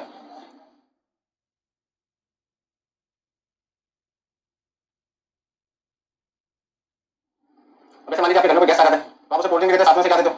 नमकीन भी दे देते हो, या नमकीन दे तो कोल्ड ड्रिंक देने से मना कर देते हो, या खाली नमकीन कोल्ड ड्रिंक दोगे नमकीन देने से मना कर दोगे। तो अक्सर हम क्या करते हैं? दोनों चीजें देते हैं, लेकिन नुकसान हमेशा ज्यादा किसमें होता है? कोल्ड ड्रिंक में, क्योंकि कोल्ड ड्रिंक को छोड़ के नहीं जाता, नमकीन को आप भागने जाता है नमकीन से, ठीक है। तो आपने देखा होगा होली के टाइम पे छोड़ दिया अभी आप एक बहुत लेरो उसमें नमकीन डाल दो, वैसे 10 गैस आएंगे तो भी खत्म होगी, लेकिन 2 लीटर की कोल्ड ड्रिंक मारोगे और 10 में बांटोगे फटाफट से खत्म हो जाती है। वो कहते हैं हाथ लगाए नमकीन थोड़ी होगी, लेकिन मूड आते लास्ट पे बेकार हो गई। मजबूरन उस बंदे को करना पड़ता है, पीना पड़ता है। बस समझ रहे हैं? पर मेरा क्वेश्चन आपसे ये था कि मैंने खर्चे उन गैस को अटेंड करने के लिए कितने होंगे? दोनों के होंगे ना, कोल्ड ड्रिंक का खर्चा भी क्या, नमकीन का भी खर्चा भी। तो मैं आपको समझाने की कोशिश कर रहा हूं कि जब कभी हम किसी काम को करने में कंप्यूटर का भी यूज करते हैं मशीन का भी यूज करते हैं तो कंप्यूटर का खर्चा मशीन का खर्चा बराबर हो भी सकता है, नहीं हो सकता। अब जैसे अमाउंट में तो बराबर है 4,20,000 4,20,000 1 साल का, मंथली आ गया 35,000 पर हमने क्या देखा? कंप्यूटर चलता है 1 साल में 2,000 घंटे और मशीन चलती है 1 साल में 3500 घंटे। तो 35,000 का खर्चा 1 महीने का कंप्यूटर का 2,000 घंटे पे डालना पड़ेगा और मशीन का खर्चा 35,000 में 1 महीने का कितने घंटों से कवर करना पड़ेगा? 3500 से। तो कॉस्ट कितनी आएगी कंप्यूटर चलाने का घंटे का खर्चा? 35,000 डिवाइड बाय 2,000 ₹17.50 और मशीन को चलाने का खर्चा कितना आएगा? 35,000 डिवाइड बाय 3500 10 रुपए। तो यदि आपसे पूछे कंप्यूटर को यूज करने का खर्चा कंपनी का कितना है घंटे का? 17.5 रुपए और मशीन का कितना है? 10 रुपए। और दोनों चीजें यूज होते एक साथ 27 रुपए 50 पैसे। खाली मशीन यूज करे तो 10 रुपए और खाली कंप्यूटर यूज करे तो आपसे क्वेश्चन क्या पूछा? देखो, you are required to complete computer machine rate MA charge निकालना है for the whole firm for the month when the computer was used when the computer was not used. तो कहते हैं एक महीने में हमारा खर्चा कितना आता होगा, एमए चार्ज निकालना है, एमए चार्ज कमीशन का 1 घंटे का आता है, ठीक है। और बेस लेके चलना है, एक महीने का खर्चा लेके चलना है। तो सारी कैलकुलेशन यदि पर रखे तो 12 से क्या करना होगा, डिवाइड करना होगा। तो पहला पॉइंट, तो 4,20,000 रुपया आपको कंप्यूटर का किराया रखा था और 4,20,000 मशीन को चलाने का खर्चा भी निकाला था, वो एक साल का था। पहले से मंथ में कन्वर्ट करने के बाद से क्या करना होगा, डिवाइड करना पड़ेगा। 35,000 का किराया कंप्यूटर का, 35,000 रुपये खर्चा मशीन को चलाने का। दूसरा पॉइंट, ये जो आपको आर्स निकाले थे आपने 600 प्लस 400 या 900 प्लस 600, ये पहले से किसके, एक महीने के लिखा ना क्वेश्चन में, फर्स्ट मंथ ऑफ ऑपरेशन, तो इसे 12 से डिवाइड करने की जरूरत नहीं है क्योंकि पहले से किसका एक महीने। तो खर्चा एक महीने का निकालने के लिए 12 से डिवाइड करें, टाइम को एक महीने का देता है तो उसे 12 से डिवाइड करने की जरूरत नहीं है। तो अपने आपको पहले समझाना पड़ता है एग्जाम में या किसको 12 से डिवाइड करना है, किसको डिवाइड नहीं करना। ऐसे नहीं हर चीज को 12 से डिवाइड कर दो, ना क्लियर है। क्वेश्चन का फर्स्ट पार्ट आपसे क्या करे, बताइए 1 घंटे का खर्चा कंपनी का कितना आएगा टोटल, यदि वो कंप्यूटर भी चलाते हैं तो मैंने कहा 17.5 प्लस 27 रुपये 50 पैसे, और यदि वो कंप्यूटर ना चलाए तो खाली मशीन चलेगी 10 रुपये खर्चा आएगा। तो पहला आंसर हो गया 27.5 रुपये, दूसरा आंसर क्या हो गया 10 रुपये। अब पॉइंट याद है कि प्रेजेंट कैसे करना। तो देखिए सबसे पहले जितना मैंने अभी तक आपको समझाया वो सारी चीजें हमने वर्किंग नोट्स में लिखी यहाँ पर। यानी एक महीने में हमारा कंप्यूटर भी यूज होता है और हमारी मशीन भी यूज होती है। अब ध्यान से समझिए, जॉब ए में, यानी जॉब ए में क्या लिखा है, विदाउट यूज ऑफ कंप्यूटर 600 और विद यूज ऑफ कंप्यूटर कितना है 400। एक बार इस बात को समझ लो, यहीं पे सबसे ज्यादा कंफ्यूजन होती है। 600 घंटे वो है जिसमें कंप्यूटर यूज नहीं हुआ, मशीन यूज नहीं है, और 400 घंटे वो है जिसमें कंप्यूटर भी यूज है, मशीन भी यूज हुई। इसका मतलब 400 घंटे दो बार काउंट किए जाएंगे, कंप्यूटर के साथ भी और मशीन के साथ भी। अब इसे ऐसे समझो, मैं 2 घंटे घूम रहा था, जिसमें 1 घंटे अकेला घूम रहा था, 1 घंटे में आपके साथ घूम रहा था। मैं तो कितनी देर घूमा, वही ना, विद फ्रेंड 1 घंटे, विदाउट फ्रेंड 1 घंटे ना, वही वाला केस है। 1 घंटे विद फ्रेंड हो गया, 1 घंटे विदाउट फ्रेंड हो गया। तो यहाँ पर भी हम वही बात करें, मशीन जब चली कंप्यूटर भी चला, ऐसा सिर्फ 400 घंटे हुआ।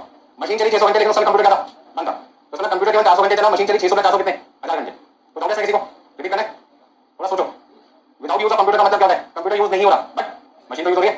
400 घंटे का लिखा with use of computer, with का मतलब 7, मतलब कंप्यूटर भी चल रहा है और मशीन भी चल रही है। तो मशीन का चलना कितनी बार हुआ, 2 बार, 600 का 400 1000, और कंप्यूटर का चलना से कितनी बार हुआ, 1 बार। ऐसी डी जॉब और सी जॉब निकाल दिया। तो पता लगा तीनों जॉब को पूरा करने में 400 प्लस 600 प्लस 1000, आपका कंप्यूटर पूरे महीने में कितने घंटे यूज हुआ, 2000, और मशीन 3500। और कंप्यूटर का खर्चा 4,20,000 रुपये 1 साल का है, मुझे चाहिए 1 महीने का 12 से डिवाइड किया। ऐसी मशीन का खर्चा 1 साल का 4,20,000 रुपये 12 से डिवाइड किया, 1 महीने का आंसर निकाला। अब कंप्यूटर का खर्चा 35,000 रुपये 1 महीने का है, ध्यान से समझिए। कंप्यूटर का खर्चा 1 महीने का 35,000 रुपये कितने घंटे चलाने के लिए, तो सुना 2,000 घंटे यदि मैं कंप्यूटर यूज कर रहा हूँ और मुझे 35,000 रुपये भरने पड़े, देने पड़े, तो मैं तो कहूँगा 1 घंटे कंप्यूटर को चलाने का खर्चा कितना है, 17 रुपये 50 पैसे। और यदि मैं मशीन को चलाने के लिए 35,000 रुपये करता हूँ 1 महीने में और मशीन का यूज मैं 3500 घंटे करता हूँ, तो उसका मेरा खर्चा कितना आएगा,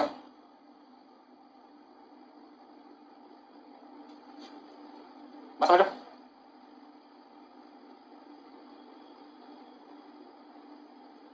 जैसे मान लीजिए साइकिल आपने किराए पे ले ली चलाने के लिए, बड़ा फैशन चल रहा है, तो साइकिल किराए पे लेते हैं। मान लो तो साइकिल किराए पे देने वाला बंदा को कहता है हम आपसे 500 रुपये किराया चार्ज करेंगे पूरे दिन का 10 घंटे के लिए। अब दोस्तों 10 से 10 घंटे चलाओ, हो सकता है 5 घंटे चलाओ।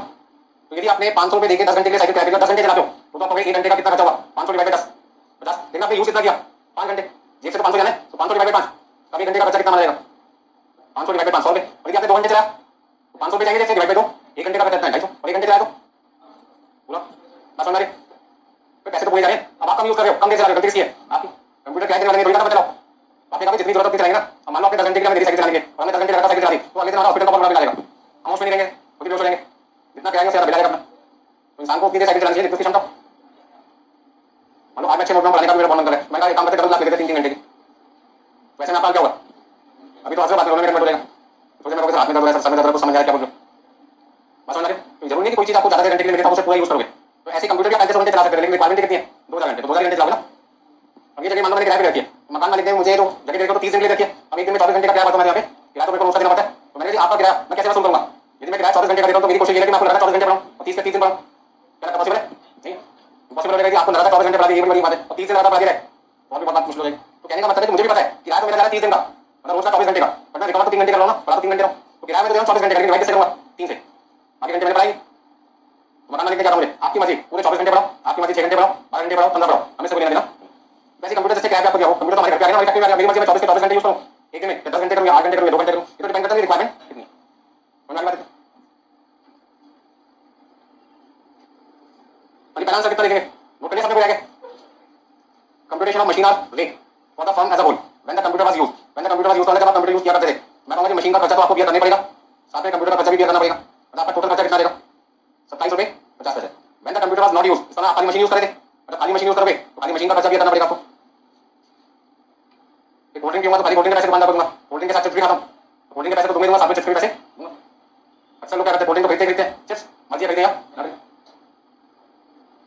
दोनों चीजें खरीद के खाते हैं, तो दोनों के पैसे देने, दोनों चीजें से देख के आते दुकान पे खरीदते भी हो, कोई पैसा खर्च नहीं होता, ठीक है ना। अपने नाम सुना विंडो शॉपिंग, दुकान के बाहर खड़े हो के आ जाते हो, उनकी विंडोज लगे थे उनको घूमते रहते हो, एक टाइम आएगा मतलब सामान खरीदूंगा, ठीक है। जब तक नहीं खरीदते तब तक वो शॉपिंग क्या मानी जाती है, विंडो शॉपिंग। तो खाली देखने के पैसे नहीं लगते जब तक कि आप उसे यूटिलाइज ना करें। तो यदि मैं मशीन भी यूज कर रहा हूँ, कंप्यूटर यूज कर रहा हूँ, तो मुझे दोनों के पैसे भरने पड़ेंगे। और जब मैं खाली मशीन यूज कर रहा हूँ, कंप्यूटर यूज नहीं कर रहा, तो मेरे से मशीन के पैसे भरने पड़ेंगे।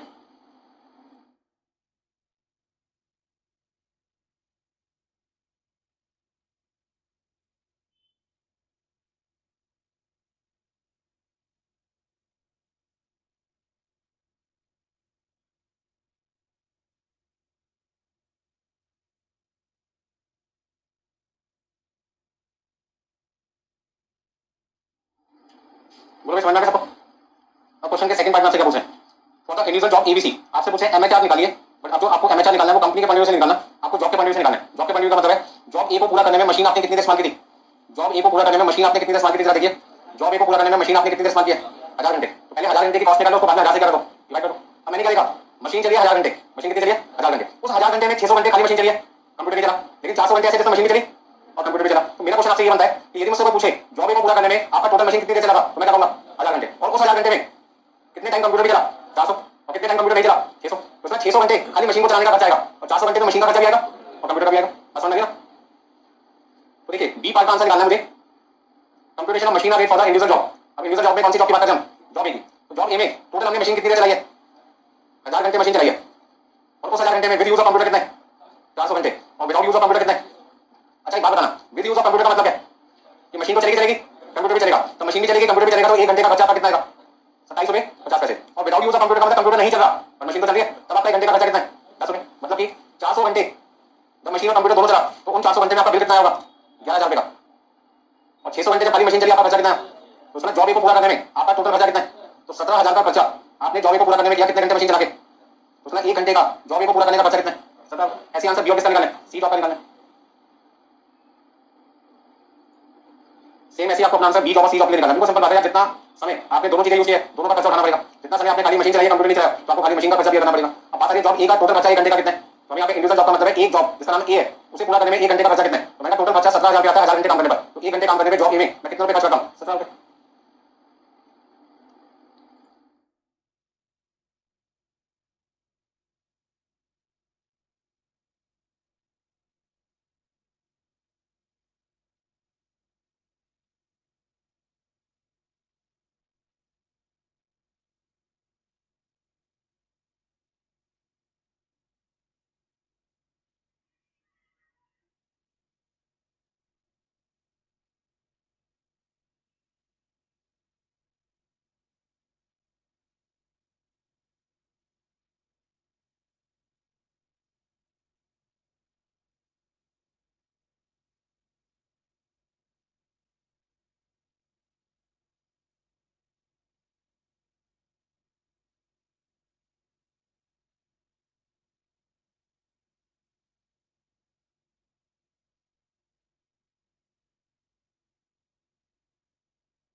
तो देखिए जॉब बी का आंसर निकालने के लिए फॉर्मेट तो ये रहेगा, यहाँ पे आप देखेंगे जॉब बी। अच्छा जॉब बी में टोटल 1500 घंटे मशीन चली थी, और 1500 घंटे में विद यूज ऑफ कंप्यूटर कितना है 600 घंटे, विदाउट कितना है 900। जब दोनों चीजें चलेगी तो खर्चा ज्यादा आएगा, और जब खाली मशीन चलेगी खर्चा 10 रुपये के हिसाब से आएगा। तो 600 घंटे का खर्चा 27 रुपये 50 पैसे के हिसाब से कितना आएगा 16,500 और 9,000, कितना लिखो 25,500। तो एमएचआर कितना कभी 25,500 रुपये खर्च होते हैं जॉब बी को पूरा करने में 1500 घंटे काम करने पर। तो 1 घंटे का खर्चा कितना है कभी, ऐसे सेम आंसर किसका निकालना है सी डॉक्टर।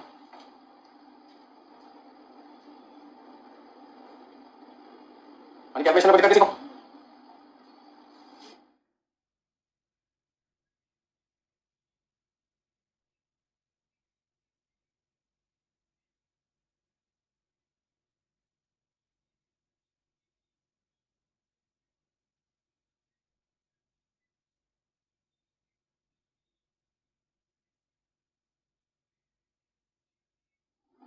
कॉस्टिंग के अंदर सबसे पहला काम होता है जो काम आप कर रहे हो काम को करने की कॉस्ट कितनी है।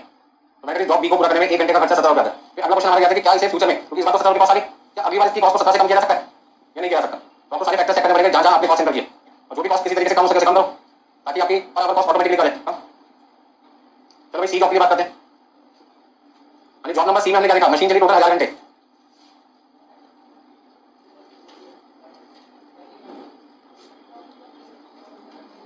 अच्छा विद यूज ऑफ कंप्यूटर है 1000 घंटे और विदाउट में कितना जीरो, तो 27 रुपये 50 पैसे और 10 रुपये, तो यहाँ आ जाएगा 27,500।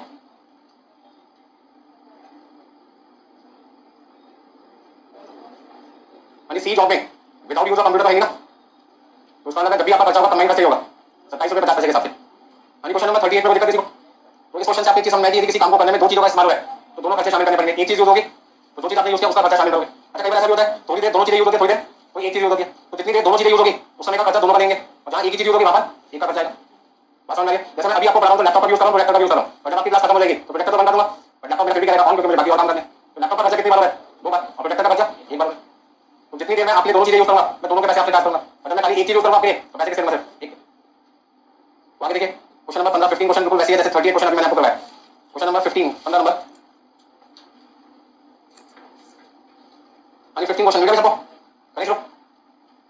देखिए देखते डरना नहीं है, क्वेश्चन का साइज बहुत छोटा क्वेश्चन है। क्वेश्चन में मैंने आपको पहले भी कई बार बोला साइज जितना बड़ा होगा करने में उतना छोटा होगा, और जितना छोटा होगा करने में उतना बड़ा होगा, अक्सर ऐसा देखा गया। 15 क्वेश्चन में लिखा है the following is schedule of expenses allocated to 3 machine ABC. अच्छा एबीसी क्या है, मशीन है, और इन तीनों मशीन को चलाने का जो खर्चा है वो 639 रुपए 639 607 रुपए और 950 रुपए, मतलब कि 639 607 और 950, मतलब आपको एबीसी मशीन को चलाने का जो खर्चा अब तक आपको ढूंढना पड़ता था वो आपको निकाल कर दे रखा है। तो जो चीज रखी है वो तो आगे आसान होगी ना। अब तक आप क्या करते रहे, एमएचआर निकालते रहे, सारे खर्चे ढूंढ के निकालते रहे, बाद में करते रहे, वो ऐड आपको पहले करके दे दिया, मतलब टोटल मशीन के खर्चे आपको निकाल के दे दिए। तो आपको करना क्या फिर, एमएचआर निकालने के लिए खर्चा दिया, तो आपको क्या करना है, टाइम से डिवाइड करना है। बाकी बातें क्या लिखा, in addition to this expense का मतलब मशीन को चलाने का खर्चा तो है ही, उसके अलावा एक और खर्चा आपको और दिया करना पड़ेगा, कौन सा, there was the expense of operating and overhead crane. Overhead crane का मतलब है भारी मटेरियल आपको कहां पे लाना पड़ेगा, मशीन के पास लाना पड़ेगा। तो भारी मटेरियल को, हैवी मटेरियल को, जिसका वजन ज्यादा है, उस मटेरियल को मशीन तक पहुंचाने के लिए आपको किसकी जरूरत पड़ती है, क्रेन की जरूरत पड़ती है। which was necessary to bring heavy material to the machine, लिखा भी है। this expenses was as follows, कहते हैं हेवी मटेरियल को मशीन तक लाने के लिए जिस क्रेन की रिक्वायरमेंट होती है उस क्रेन का चलाने का खर्चा कितना है, 570 रुपए 570। अब मेरा क्वेश्चन आपसे, क्रेन एक है मशीन तीन है, मशीन तीन है तो क्रेन भी तीन खरीदूंगा, एक से काम चला लूं, एक से काम चला लूंगा ना। अब यहाँ पे 50 बच्चे बैठे तो 50 प्रोजेक्ट खोल दूंगा, 10 बैठे तो 10 प्रोजेक्ट खरीदूंगा, 100 बैठे तो 100 खरीदूंगा, कितने से काम चलेगा, एक से चलेगा। बस समझ में आ गया, या बच्चे के सामने प्रोजेक्ट रख देंगे, ऐसा थोड़ी करना है, देख नहीं पाएगा बच्चा, इतनी लाइट पड़ी उसके फेस पे। तो कहने का मतलब ये हुआ कि मशीन तीन है और आपकी क्रेन एक है, और एक क्रेन का खर्चा मुझे कितनी मशीन पे डालना पड़ेगा, सभी पे डालना पड़ेगा, ज्यादा उसका इस्तेमाल किया गया। आगे देखो, तो अब तक जो मैंने क्वेश्चन पढ़ा उसमें दो बातें काम की मिली। पहली बात, तीन मशीन है, तीनों का खर्चा निकाल के दे रखा है 639 607 और 950। दूसरा, एक क्रेन है जिसका खर्चा 570 रुपए निकाल के दिया हुआ है। अब जो लाइन में पढ़ने जा रहा हूं बड़ी काम की है, the number of hours the machine was in use during the period represented by the above expenditure was as follow. एक टेबल रखी है जिसमें क्या लिखा हुआ है कि आपने मशीन कितनी देर यूज की है।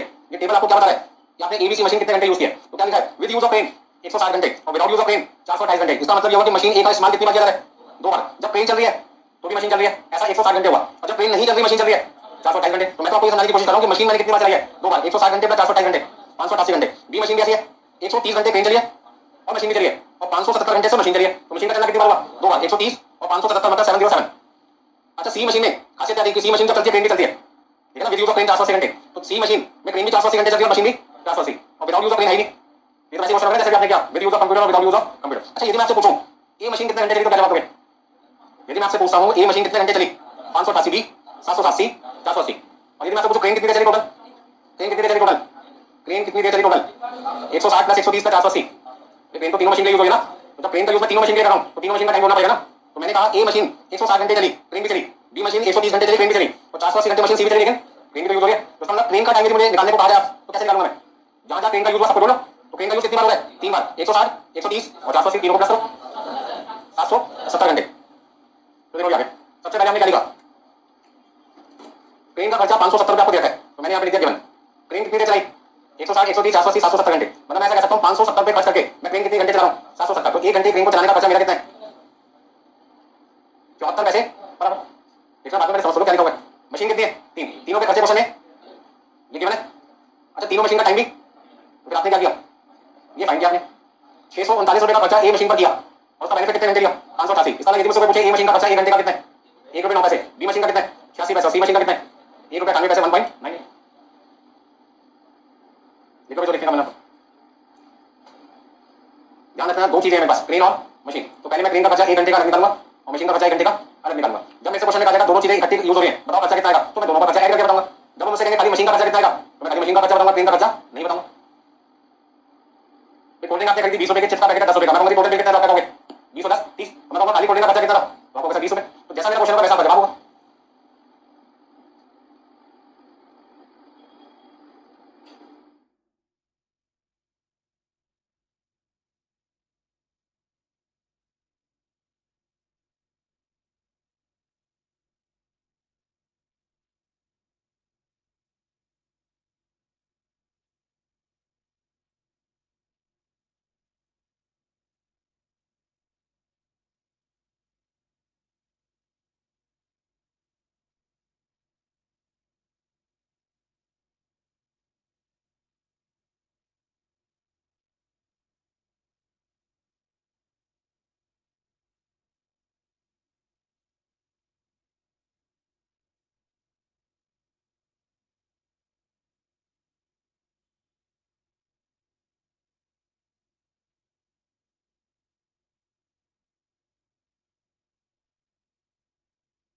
आपको बस इतना ध्यान रखना है कि क्रेन का खर्चा कितना है 570 और 570 रुपये खर्च करके क्रेन आपने कितनी देर इस्तेमाल किया 770 घंटे तो 570 रुपीज कॉस्ट इनकर करके यदि आप क्रेन को 770 आवर्स यूज करें तो एक घंटे क्रेन को चलाने का खर्चा कितना है आपका 74 पैसे 74 पैसे। ये तो क्रेन का खर्चा अलग कर दिया हमने। अब बात करते हैं मशीन की। मशीन ए जिसको चलाने का खर्चा 639 है 639 रुपये, लेकिन वो चली कितनी देर है 588 588 घंटे। तो मैं ऐसा कह सकता है कि 588 घंटे एक मशीन को चलाने के लिए हमारी जेब से 639 रुपये खर्च होता है 639। तो एक घंटे एक मशीन को चलाने का खर्चा कितना 1.09। अभी बात बताना 1.09 ये खर्चा केवल किसका है ए मशीन का। क्या इसमें क्रेन का खर्चा शामिल है नहीं। अच्छा यदि मुझसे कहा जाए मैं ए मशीन को यूज करूंगा साथ में क्रेन को यूज करूंगा तो फिर मेरा खर्चा कितना आएगा। यदि मैं दोनों को एक एक घंटे यूज करूं तो मेरा टोटल खर्चा कितना आएगा 1 रुपये 9 पैसे मशीन का खर्चा एक घंटे का तो 74 पैसे क्रेन का खर्चा। यदि मैं दोनों चीजें एक एक घंटे चलाऊंगा तो दोनों के पैसे दूंगा ना। और यदि खाली मशीन चलाऊंगा तो खाली मशीन के पैसे दूंगा क्रेन के पैसे नहीं दूंगा। तो क्वेश्चन क्या पूछे आपसे calculate the machine rate applicable to each machine. आपसे पूछ रहे हैं मशीन रेट बताइए हर एक मशीन का। ठीक है distinguishing between the hours when the crane was used and the hours in which it was not used. क्या मतलब इसका ये कहते हैं कि एमएचआर बताइए एक बार जब आप क्रेन यूज करते थे और एक बार जब आप क्रेन यूज नहीं करते थे। सिंपल सी बात है भैया जब मैं दोनों चीजें यूज करूंगा दोनों के पैसे दूंगा और जब मैं क्रेन का यूज नहीं करूंगा तो खाली खर्चा किसका होगा मशीन का होगा। तो क्या करना है मुझे एक बार दोनों को ऐड करके बताना है और एक बार मुझे क्या करना है मशीन के खर्चे को दिखाना है। जैसे पिछले क्वेश्चन में हमने किया था कंप्यूटर मशीन वाला तो जहां पे विद बोलेगा दोनों को प्लस करना है जहां पे विदाउट बोलेगा वहां पे क्रेन का खर्चा नहीं लेना सिर्फ मशीन का खर्चा लेना है। तो फाइनल आंसर कैसे दिखाएंगे देखिए सॉल्यूशन है कंप्यूटेशन ऑफ मशीन अवे। पहला आंसर क्या था when the crane was used. जब आप क्रेन यूज करते हैं तो आपको दो खर्चे करने पड़ेंगे मशीन और क्रेन का। When the crane was not used तो आपको सिर्फ इसका खर्चा करना है मशीन का। तो when the crane was used का मतलब मशीन के साथ साथ क्रेन भी यूज कर रहे हैं। जब दोनों चीजें यूज करोगे तो दोनों खर्चे लोगे। When the crane was not used का मतलब मशीन तो यूज हो रही है क्रेन यूज नहीं हो।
तो क्वेश्चन का सॉल्यूशन आपके सामने है उसको डाउट है पूछो आगे सब पूछो।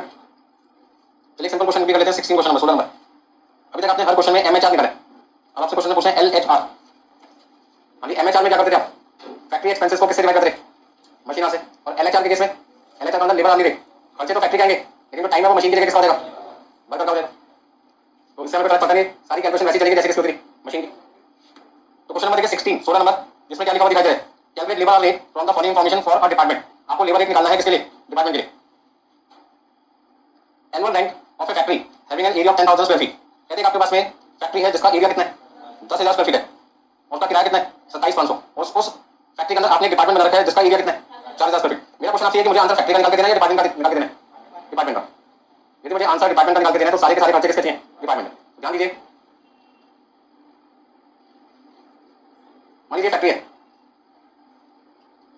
जिसका जो रेंट है वो कितना है 27,500 है किसके लिए और 10,000 स्क्वायर फीट। यहां पर हमने एक डिपार्टमेंट बना रखा है जिसके लिए हमने एरिया कितना यूज किया 4,000। ये डिपार्टमेंट है जिसके लिए मुझे क्वेश्चन सॉल्व करना है और उस डिपार्टमेंट के लिए हमने एरिया जो ऑक्यूपाइड किया है वो कितना किया। तो यदि मुझसे पूछ रही है इस डिपार्टमेंट का रेंट का बर्डन कितना आएगा तो मैं कैसे निकालूंगा 27,500 रुपये मैंने खर्च किया होल फैक्ट्री के लिए 10,000 स्क्वायर फीट के लिए और मुझे आंसर किसमें चाहिए। तो रेंट का खर्चा अपना कितना रहेगा 11,000। तो पहला खर्चा तो आपके पास है खर्चा नंबर 1 रेंट ऑफ डिपार्टमेंट 11,000। दूसरा पॉइंट आपके पास लिखा है एनुअल रेट ऑफ फैक्ट्री 24,000। तो रेट का मतलब है टैक्स आउटसाइड जो होता है बिल्डिंग टैक्स होता है। बिल्डिंग टैक्स का बर्डन किसके हिसाब से बढ़ा जाता है एरिया के हिसाब से। जितना ज्यादा एरिया यूज करोगे टैक्स का बर्डन भी उतना ज्यादा आएगा। तो दूसरा खर्चा कितना है रेट्स का खर्चा कितना लिखोगे यानी 24,000 डिवाइडेड बाई 10,000 मल्टीप्लाई बाई कितना लिखेंगे 9,000। कोई दिक्कत इसमें lighting of the factory 80 light point 10,000 पे। अब फैक्ट्री के अंदर लाइट का खर्चा कितना है? 10,000 पे फॉर 80 पॉइंट्स। 80 पॉइंट के लिए आपका 10,000 का खर्चा है। डिपार्टमेंट ने कितने पॉइंट यूज किए?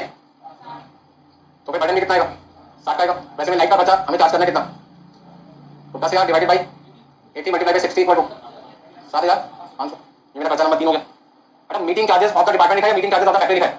डिपार्टमेंट लिखा है, इसका मतलब मुझे इसे बांटने की जरूरत नहीं है, क्योंकि खर्चा डिपार्टमेंट का चाहिए और डिपार्टमेंट के लिए आपको दिया होगा। तो फोर्थ एक्सपेंस तो कोई दिक्कत नहीं है। मीटिंग एक्सपेंसेस या मीटिंग चार्जेस जो भी लिखोगे। खर्चा नंबर 5 संडे लिखा हुआ है, इसको ठीक करके संडे मटेरियल लिख देना। संडे मटेरियल थोड़ी होता है, sundry material issue to department for 1 year 10,400। तो डिपार्टमेंट का खर्चा देखा है 10,400 एज इट इज लिखेंगे। इनडायरेक्ट मटेरियल भी कह सकते हैं मुझे 10,400। One foreman looks after the department who is paid salary rupees 700 per month. तो फॉरमैन का खर्चा कितना देगा? फॉरमैन सैलरी 700 रुपए का खर्चा एक महीने का है, हमें चाहिए 12 महीने का 8,400। अच्छा 8,400 तो बांटना है किसी ने या डिपार्टमेंट का ये खर्चा? तो साफ साफ लिखा है one foreman looks after the department, मतलब एक सुपरवाइजर या एक फॉरमैन किसको संभाल रहा है? डिपार्टमेंट को। तो जब ये खर्चा डिपार्टमेंट का है, हमने काम भी डिपार्टमेंट के लिए करना है, तो दिमाग खराब नहीं करना, पूरा का पूरा 8,400 रुपए मेरा खर्चा माना जाएगा। कोई दिक्कत यहाँ पर? अब क्वेश्चन में क्या लिखा हुआ दिखाई दे रहा है? डिपार्टमेंट में 28 वर्कर है, जिसमें से 3 वर्कर एवरेज बेसिस पे छुट्टी पे रहते हैं। इस 28 में से कौन से 3 वर्कर छुट्टी पे ये नहीं पता, लेकिन 3 छुट्टी पे रहते हैं। तो काम कितने करने लोग आते हैं? तो जब काम करने लोग 25 आते हैं तो उन्हीं का टाइम कंसीडर करेंगे। It is estimated that the department will run for 2,000 hours per year. अच्छा बात बताइए, डिपार्टमेंट 2,000 घंटे काम कर रहा है और डिपार्टमेंट में 28 वर्कर है। डिपार्टमेंट में कितने वर्कर है? 28 है, जिसमें से 3 छुट्टी पे, इसका काम कितने करने हैं? 25। हर यदि डिपार्टमेंट में 2,000 घंटे काम हुआ तो डिपार्टमेंट में हर वर्कर ने कितने घंटे काम किया होगा? मतलब डिपार्टमेंट में टोटल वर्कर का टाइम कितना है? ध्यान रखना, डिपार्टमेंट का टाइम कितना है? 2,000 घंटे। और डिपार्टमेंट में लेबर का टाइम कितना? लेबर आवर्स कितने हैं? तो ध्यान रखना, यदि मुझे एलएचआर निकालना है तो फैक्ट्री के खर्चों को डिवाइड करना है किससे? लेबर आवर्स से। तो लेबर का जो टाइम है वो कितना है? 50,000 घंटे। लेबर ने 2,000 घंटे काम पड़ी है, लेबर तो कितनी है? 25। यदि डिपार्टमेंट 2,000 घंटे काम कर रहा है तो डिपार्टमेंट के हर वर्कर ने कितने घंटे काम किया होगा इस साल में? 2,000 घंटे काम किया होगा। आप पैसे समझो, आज की क्लास में मैंने आपको 2 घंटे पढ़ाया, तो ये मेरा 2 घंटे का टाइम है। यदि मैं हर बच्चे से पूछूं कि आप कितने घंटे पढ़ के गए, उसका जवाब भी 2 घंटे होगा। यदि मेरे से कोई मेरा टाइम पूछेगा तो मैं से 2 घंटे बोलूंगा। और यदि मुझसे पूछे स्टूडेंट का टाइम कितना है, तो मैंने कहा हर बच्चे ने 2 घंटे मुझसे पढ़ा। क्लास में 50 बच्चे हैं, 100 घंटे। 200 बच्चे हैं, 200 इंटू 2 400 घंटे। 5 बच्चे हैं तो 5 इंटू 2 10 घंटे। स्टूडेंट का टाइम और मेरा टाइम अलग है ना? मेरा टाइम 2 घंटे, बट यदि स्टूडेंट का टाइम निकालना है तो मेरे टाइम को स्टूडेंट से क्या करना पड़ेगा? मल्टीप्लाई करना पड़ेगा। इसी तरीके से डिपार्टमेंट का टाइम 2,000 घंटे, लेकिन डिपार्टमेंट का टाइम चाहिए मुझे टाइम किसका चाहिए? वर्कर का। यदि डिपार्टमेंट ने 2,000 घंटे काम किया तो डिपार्टमेंट में हर वर्कर ने 2,000 घंटे काम किया, तो वर्कर का टाइम निकालने के डिपार्टमेंट के टाइम को नंबर ऑफ वर्कर से क्या करना होगा? मल्टीप्लाई करना पड़ेगा। तो टोटल वर्कर का टाइम कितना है? 50,000 घंटे। और डिपार्टमेंट का टाइम कितना है? 2,000 घंटे। अब कैसे समझाओ डिटेल में? ये डिपार्टमेंट एक साल में हमने टाइम मशीन लगा रखी है, जिससे हम पता लगा देते हैं कि ये डिपार्टमेंट पूरे साल में कितनी देर के लिए खुला था। इस पूरे डिपार्टमेंट में पूरे साल हमने इसका टाइम नोट किया, डिपार्टमेंट का टाइम कितना निकला? 2,000 घंटे। अब यहाँ पे पहला वर्कर आया, उसने पूरे साल कितने घंटे टाइम डिवोट किया होगा? दूसरे वर्कर ने भी, तीसरे ने भी, चौथे ने भी, 25 से 25 वर्कर ने। अभी 25 वर्कर का टाइम निकालना है तो 2,000 का 2,000 का 2,000 का 2,000 का 2,000 कितनी बार प्लस करना पड़ेगा? तो 25 बार प्लस करने का आसान तरीका क्या है? 25 से मल्टीप्लाई कर दो। तो डिपार्टमेंट का टाइम और वर्कर का टाइम हमेशा क्या है? डिफरेंट होता है। डिपार्टमेंट से अपना टाइम बता है और वर्कर का टाइम निकालने के लिए वर्कर से क्या करना पड़ेगा? मल्टीप्लाई करना पड़ेगा। अब आंसर निकाल लो, कब तक देखते रहोगे?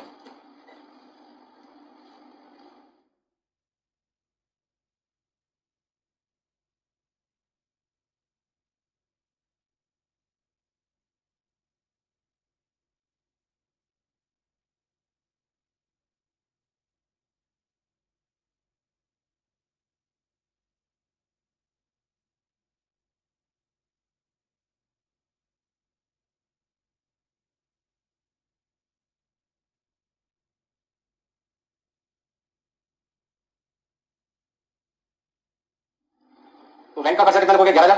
रेट का खर्चा कितना लिखोगे? 9,600। लाइट का खर्चा कितना लिखोगे? 7,500। मीटिंग एक्सपेंसेस कितना लिखोगे? 7,500। सैलरी मेटेरियल का खर्चा 10,400। फॉर्मल सैलरी का खर्चा कितना लिखोगे? 8,400। सारे खर्चे ऐड करके बताओ, बोलो भाई। 54,400, 54,400। तो 54,400 पे मैंने खर्चा किया कितने घंटे वर्कर से काम कराने के लिए? तो 50,000 से कर दो, डिवाइड कर दो। तो 54,400 को यदि मैं 50,000 घंटे से डिवाइड करूंगा तो मैं कहूंगा 1 घंटे काम करने का खर्चा एक वर्कर का कितना है? 1.088। ये सारे पॉइंट नोट करिए, तो कोई रह गया तो देखो फाइनल सॉल्यूशन कैसे करना है आपने। 16 क्वेश्चन में सबसे पहले आपको लिखना है कंप्यूटेशन ऑफ लेबर वेट। यहाँ पे रेंट का खर्चा कितना लिखा था बाकी से देख लेते हैं। 11,000, 9,600। लाइट का खर्चा 7,500। मीटिंग एक्सपेंसेस दिया हूं मैं, सन्नी मटेरियल।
देखिए बहुत बढ़िया क्वेश्चन आपके सामने आ रहा है, क्वेश्चन नंबर 12।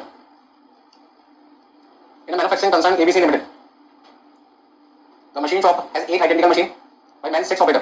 कंपनी का नाम है एबीसी लिमिटेड। मशीन शॉप का फैक्ट्री जहां पे कितनी मशीन है? 8 मशीन, और उन 8 मशीन को चलाने के लिए वर्कर कितने? 6 वर्कर है। The machine can not B work without operators, fully engage on them. इस लाइन से ये क्लियर हो गया, मशीन 8 है, अब वो मशीन बिना वर्कर के नहीं चल सकती। वर्कर कितने? 6। तो सर 2 मशीन कोई ना कोई खाली रहती होंगी, 2 मशीन कोई ना कोई खाली रहती होगी। जिस तरीके से आप जब घर से क्लास में आते हैं तो कई बच्चे ऐसे होते हैं जो एक ही पेन लेके आते हैं, कई बच्चे ऐसे होते हैं 2 पेन लाते हैं, कोई ऐसे होते हैं 3 भी लाते हैं, कोई 4 भी लाता है। तो जो बच्चे 3 या 4 पेन लेके आते हैं, क्या वो चारों पेन एक साथ रबर बैंड लगा के लिखते हैं अपने रजिस्टर पे कि चारों का यूज एक साथ होते हैं, या क्या करते हैं? एक हाथ में रखते हैं, बाकी 2-3 पेन अपने बैग में, ज्योमेट्री बॉक्स में, टेबल पे रखते हैं, ऐसे करते हैं ना। उसी तरीके से फैक्ट्री के अंदर मशीन 8 है पर वर्कर तो 6 है, और बिना वर्कर के मशीन नहीं चल सकती। इसका मतलब कोई ना कोई 2 मशीन आपकी खाली रहती है। कौन सी तो खाली रहती है, हमें इससे कोई लेना देना। कहने का मतलब ये होगा कि जितने घंटे इस क्वेश्चन में वर्कर काम करेंगे, मानना पड़ेगा उतने ही घंटे मशीन चलेगी। तो मशीन का टाइम 8 मशीन का जो टाइम होगा वो किसके बराबर होगा?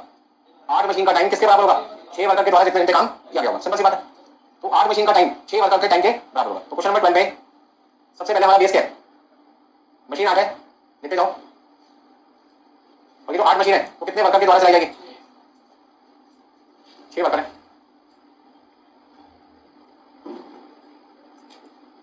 आगे देखो क्या लिखा है, the machines can not be worked without operator की बात हमने पढ़ी। The total cost of the machines are 8 lakh रुपए। मशीन का मतलब एक ही बात है, एक से ज्यादा की 8 मशीन की बात है। ये जो कॉस्ट आपको देखिए वो 8 मशीन की रखी है। अब आपके पास 2 ऑप्शन है, या तो मैं 8 मशीन को 20 लेके क्वेश्चन सॉल्व करूं, या फिर मैं एक मशीन को 20 लेके क्वेश्चन सॉल्व कर सकता हूं। तो मुझे पता लगाना पड़ेगा कि जो खर्चे मुझे दे रखे हैं वो यदि सारे के सारे खर्चे 8 मशीन के दे रखे हैं तो मैं 20 को ले लेता हूं, 8 को ले लेता हूं। और यदि खर्चे मुझे सिंगल मशीन के दे रखे हैं तो फिर मैं जो चीजें 8 की दे रखी है उसको सिंगल बनाने के 8 से क्या कर दूंगा, डिवाइड कर दूंगा। तो पहला पॉइंट इस क्वेश्चन में क्या लिखा था? 8 मशीन का जो टाइम है वो बराबर है किसके? 6 ऑपरेटर के टाइम के बराबर है। Following information related to 6 monthly period. अब ये सारी की सारी जानकारी आपको जो दे रखी है वो कितने महीने के लिए रखी है? 6 महीने के लिए रखी है। इसका काम कर सकते हैं हम क्वेश्चन को सॉल्व करते टाइम हमें 2 चीजें चाहिए होती है, एक मशीन और दूसरा टाइम। हम 8 मशीन और क्या लेके चले? 6 महीने। अब जो भी खर्चा मुझे चाहिए वो कितनी मशीन का होना चाहिए? 8 का। और जो भी खर्चा मुझे चाहिए वो कितने महीने का होना चाहिए? 6 महीने का। यदि कोई खर्चा ईयरली रखा होगा तो मैं उसे 2 से डिवाइड करूंगा ताकि वो खर्चा 12 से कितना है? 6 महीने का। और यदि कोई खर्चा मंथली रखा होगा तो 6 महीने का बनाने के लिए मुझे 6 से क्या करना पड़ेगा? मल्टीप्लाई। आपके पास दूसरा ऑप्शन भी है, आपका तो समझ में आपकी बात से सहमत नहीं हूं, मैं तो अपना खर्चा किसका लेना चाहता हूं? एक मशीन का, 1 महीने का कर सकते हो। अब तक तो ये कर दे, पर इस क्वेश्चन में आपको सारे खर्चे यदि 8 मशीन के देते हैं, एक काम करता हूं, पहले सारे खर्चे किसके ले लेता हूं? 8 के, बाद में 8 से क्या करूंगा? तो डिवाइड करने का काम बार-बार करने के लिए एक बार करना पड़ेगा, मेहनत होगी, बच जाएगी। चलिए भाई आगे देखते क्या लिखा हूं। अब सबसे पहले मुझे क्वेश्चन क्या निकालना है? प्रोडक्टिव मशीन आवर्स निकालना है। प्रोडक्टिव मशीन आवर्स मुझे कितनी मशीन का चाहिए? 8 मशीन का। और कितने महीने का? 6 महीने। क्योंकि सारी चीजें मैं अब 8 मशीन के कितने महीने के लिए लूंगा? 6 महीने। तो ध्यान से समझना क्वेश्चन में क्या लिखा हुआ है। Normal available hours per month पर वर्कर। एक वर्कर 1 महीने में कितने घंटे काम करने के लिए आता है? 208 घंटे। Absenteeism without pay hours per month पर वर्कर। वर्कर छुट्टी कर लेता है, विदाउट पे का मतलब यदि वर्कर छुट्टी करता है तो उसके पैसे काट लेते हैं। ऐसा कितने घंटे? 18 घंटे। आइडियल टाइम कितना है? 10 घंटे। लीव विद पे कितना है? 20 घंटे। अच्छा लीव विद पे का मतलब क्या है? वर्कर आया भी नहीं, पैसे भी देगा। और आइडियल टाइम का मतलब वर्कर आया, काम नहीं किया, पैसे भी मिलेगा। अजीब सी बात है ना। तो यहाँ पे मेरे को 3 बातें समझ में आ रही है। 18 घंटे ऐसे जिसमें वर्कर नहीं आया, पैसे भी नहीं मिले। 20 घंटे ऐसे जिसमें वर्कर आया भी नहीं बट पैसे मिल गए। और 10 घंटे ऐसे जिसमें वर्कर आया, काम नहीं किया, पैसे लेगा। तो मुझे क्या चाहिए क्वेश्चन में? मुझे क्वेश्चन में चाहिए ऐसा कितना टाइम है जिसमें वर्कर ने काम किया होगा, क्योंकि मशीन का टाइम वर्कर के टाइम के बराबर है इस क्वेश्चन में। और ये बात मुझे कहां पे पता लगी? जहां पे लिखा था कि मशीन नहीं चल सकती किसके बिना? वर्कर के बिना। तो मतलब वर्कर कितने घंटे काम करेंगे उतने घंटे किसके माने जाएंगे? मशीन का माने जाएंगे। अच्छा वर्कर कितने हैं? 6। तो पहले ये पता लगाओ एक वर्कर ने 208 घंटे में से कितने घंटे काम नहीं किया। तो जब भी वो छुट्टी करेगा काम करेगा नहीं करेगा? पैसे मिलेगा नहीं, वो तो बाकी बात है। छुट्टी करने का मतलब काम नहीं हुआ। काम कितने घंटे नहीं हुआ? 18 घंटे भी नहीं हुआ, 20 घंटे भी नहीं हुआ। और आइडियल टाइम वो टाइम में वर्कर आया तो था, काम नहीं किया, तो क्या करो माइनस कर दो। वर्कर ने काम ही कितनी देर किया भाई? 208 में से 208 घंटे में से 18 घंटे एक छुट्टी, 20 घंटे की एक बार छुट्टी, 10 घंटे आइडियल टाइम मतलब 160 घंटे। अब 160 घंटे एक वर्कर है, मुझे कितने वर्कर चाहिए? 6 वर्कर का। कितने महीने का? 6 महीने का। तो हम ये कह सकते हैं 6 वर्कर 6 महीने में 160 घंटे के हिसाब से 5760 घंटे काम करते हैं। अब यदि 6 वर्कर 6 महीनों में 5760 घंटे काम करते हैं तो मशीन तो कितनी देर चली होगी? 5760 घंटे चली होगी, क्योंकि मशीन नहीं चल सकती किसके बिना। तो वर्कर कितने घंटे काम कर रहे हैं? मशीन कितने घंटे काम करे? यदि वर्कर ने 5760 घंटे काम किया तो मशीन भी 5760 घंटे काम किया होगा। बड़ी बात का ध्यान रखना है, ये 6 वर्कर का टाइम है जो इक्विवेलेंट है, बराबर है किसके? 8 मशीन के। 8 मशीन का टाइम इक्विवेलेंट है, बराबर है किसके?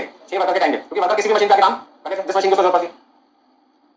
आप ऐसे समझो, आज की क्लास में आप यहां पे मैंने ब्लैक कलर का यूज किया, मैंने कौन सा कलर यूज किया? रेड यूज किया, कौन सा किया? ब्लू। तो कई बच्चे ने मेरी बोल करते हैं साढ़े 3 कलर यूज किया, हम कितने करेंगे? 3। तो वो भी कितने टाइम कर देते हैं? 3 टाइम की क्लास में आते हैं।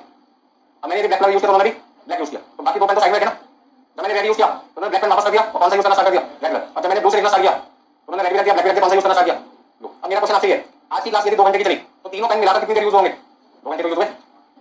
तो तीनों पेन का टाइम किसके बराबर है? 2 घंटे। 3 घंटे पड़े तो तीनों पेन का टोटल टाइम कितना होना जाएगा? 3 घंटे। पेन तो कोई यूज कर रही हो, कभी ब्लू कभी रेड कभी ब्लैक, बात समझ में आ रही? क्या तीनों पेन रबर बैंड लगा के टेप लगा के यूज करो? यदि ऐसा करता कोई आर्टिस्ट, कोई स्टूडेंट ऐसा तो आर्टिस्ट का काम नहीं कर रहा है, मतलब मैं चाहता हूं कलरफुल मेरी राइटिंग दिखाई दे, तीनों पेन एक साथ, अब टेप लगा के तीनों पेन को यूज करता है तो तीनों पेन का टाइम क्या होता है? 2 घंटे मिला के 6 घंटे हो जाता है। बात समझो। बट अभी यहाँ पे आप वाले केस में, मेरे वाले केस में क्या है कि पेन तो तीन है, बट एक टाइम पे तीनों चाबी उपयोग है ना, जब एक यूज होता है बाकी दो रेस्ट होते हैं, तो तीनों पेन का टोटल टाइम इसके टाइम के बराबर होगा जितनी देर आपने लिखा, तो आपका टाइम इक्वल टू 3 पेन का टाइम। वही कहानी यहाँ पर है कि वर्कर 8 मशीन को चला रहे हैं, तो जो वर्कर काम कर रहे हैं उनका टाइम 5760 घंटे है, तो मशीन का टाइम कितना हुआ 5760 घंटे। अब नेक्स्ट पॉइंट पे आवर्स। पे आवर्स का मतलब है वो टाइम जिसमें वर्कर ने काम भी किया या नहीं किया बट उसको पैसे मिले। पे आवर्स का मतलब क्या, काम करे या ना करे उसे कितने घंटे के पैसे मिलने हैं।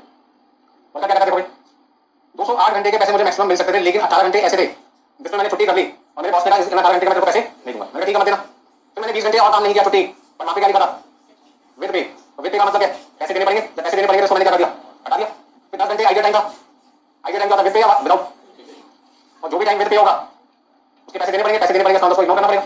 उसका मतलब 208 में से केवल 18 घंटे के पैसे वर्कर को नहीं मिलेंगे, बाकी सबके पैसे उसको मिलेंगे। तो 208 में से 18 माइनस 190 इंटू 6 इंटू 6,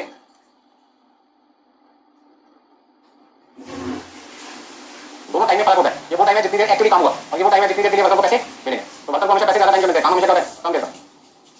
आप यदि कभी घर पे होम ट्यूशन करोगे किसी टीचर से, तो टीचर 5 बजे आ गया, 6 बजे चला गया, तो पैसे तो 1 घंटे के जा रहे हैं, लेकिन कभी कोई बच्चा 60 मिनट एक्सेप्ट कर रहा है नहीं, क्यों नहीं होता आपके साथ ऐसा, क्योंकि जैसे टीचर 5 बजे आ रहा है तब तो आप बोलना चालू कर दो, चलो बुक मिल गई तो पेन ऐसा ढूंढो जिसमें रिफिलिंग होता है, रिफिल होता है, थिंकिंग होती है, ना पढ़ने के बारे ढूंढो, उसे 10-15 मिनट गलत आपके, तो आपको लगता है मैंने सारा टाइम खराब कर दिया, सर मैंने कुछ होते हैं क्या, पैसे तो मैं घंटे के लेके जा रहा हूँ, पढ़ा के 45 मिनट जा रहा हूँ, तो पी आर हो गया बना, प्रोडक्टिव हो गया 45 मिनट, वही वाली कहानी आ सकती है।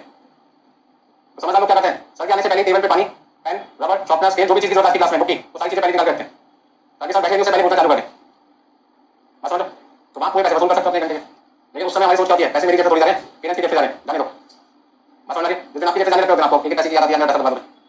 चलो आगे चलते हैं। तो 5760 वो आवर्स है जिसमें वर्कर ने काम किया, और 6840 वो आवर्स है जिसके पैसे वर्कर को मिल गए। अब आगे देखिए क्वेश्चन में क्या लिखा हुआ है, average rate of wages per day of 8 hours per worker, एक वर्कर को एक दिन के 20 रुपए मिलते हैं। ये नोट करना, किसी ने हटा दो उसको, ये तो समझाने के लिए कह रहा हूं, एग्जाम में तो सिर्फ आपको ऐसे करना है। अच्छा नेक्स्ट पॉइंट आपके पास में है वेजेस। अच्छा ये जो वेजेस है डायरेक्ट है या इनडायरेक्ट है जो मैं निकाला हूं, तो आप सोचोगे सर डायरेक्ट है, डायरेक्ट मैं यहां पे इन लिख देता हूं, इनडायरेक्ट हो जाएगा। अब आप बताओ डायरेक्ट है इनडायरेक्ट है, डायरेक्ट है क्यों, क्योंकि जो वर्कर मशीन पे काम कर रहा है जिसके बिना मशीन नहीं चल सकती, ऐसे वर्कर को मैंने आपको बताया था कौन सा वर्कर होता है डायरेक्ट। इसका इस क्वेश्चन में कौन सी वेजेस आ गई, डायरेक्ट वेजेस आ गई। अब डायरेक्ट वेजेस निकालने के लिए सबसे पहले मुझे क्या करना पड़ता है, कौन सी वेजेस निकालते हैं हम, एक बेसिक निकालते हैं जो आपने लेबर कॉस्टिंग चैप्टर में सीखा हुआ है। बेसिक का मतलब जितने घंटे वर्कर ने फैक्ट्री में टाइम डिवोट किया, मतलब 6840 आवर्स, वो टाइम जिसके पैसे वर्कर को मिले। अच्छा एक घंटे के कितने मिले नहीं पता, पर ये पता कि 20 रुपए मिले कितने घंटे के, यदि 20 रुपए मिलने हैं 8 घंटे के तो 8 से डिवाइड करो और 6840 से मल्टीप्लाई करो, कितना आएगा 17,100 रुपए। फिर नीचे लिखा प्रोडक्शन बोनस 15% ऑफ वेजेस, मतलब वर्कर को बोनस भी चाहिए जो 15% है वेजेस का, और वेजेस आपकी बन रही है 17,100 रुपए, तो उसका 15% कितना लिखो बताओ जल्दी, 25। इसमें वर्कर की टोटल वेजेस कितनी आ गई,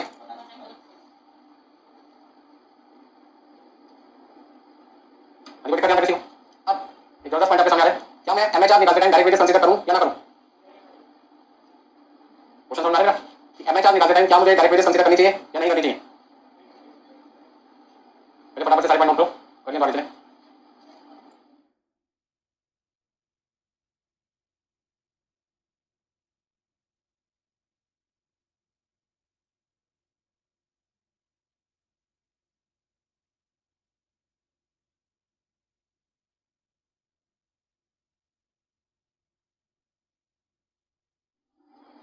देखिए भैया क्वेश्चन में पहला पॉइंट ये है, मैं टोटल एक्सपेंसेस बराबर निकालना चाहता हूं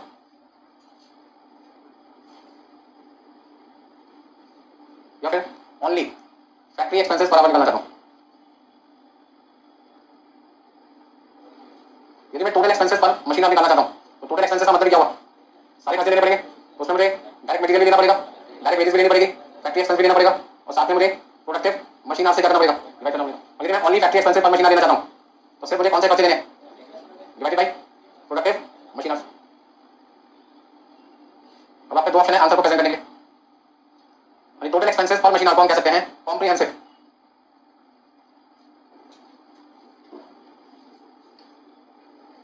और इसको हम कहते हैं खाली फैक्ट्री एक्सपेंसेस, मतलब एमएचआर कहते हैं।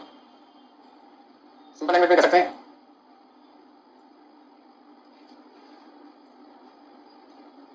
इस वाले को हम कह सकते हैं excluding direct cost, direct cost को कंसीडर नहीं किया, उसको क्या कहते हैं including direct cost. Direct cost में क्या क्या direct material, direct labour, direct expenses. तो यदि क्वेश्चन में आपको डायरेक्ट वेजेस दिया हुआ है, आपका दो ऑप्शन है कि आपको कंसीडर करें या आप उसे इग्नोर करें। तो जब भी किसी क्वेश्चन में डायरेक्ट एक्सपेंसेस गिवन हो, हम जनरली कौन सा आंसर देते हैं, कॉम्प्रिहेंसिव मशीनरी। अब ऐसे पढ़ भी लेते क्वेश्चन आपसे क्या मांगा, कॉम्प्रिहेंसिव मांगा या विदाउट कॉम्प्रिहेंसिव मांगा, तो क्वेश्चन के लास्ट में लिखा you are required to work out a comprehensive machine rate for the machine shop. इसका मतलब आपको जो आंसर इस क्वेश्चन में देना है तो कौन सा देना है, टोटल एक्सपेंसेस फॉर मशीन। तो चाहे वो डायरेक्ट है चाहे वो इनडायरेक्ट, सबको जोड़कर बाद में मशीन से क्या करना है, डिवाइड करना है। मतलब अब तक जैसा करते थे वैसे तो करना है। अभी आप करने रनिंग चार्जेस, रनिंग चार्जेस, उसके अलावा आपको डायरेक्ट वेजेस भी क्या करनी है, ऐड करनी है अपने खर्चों में।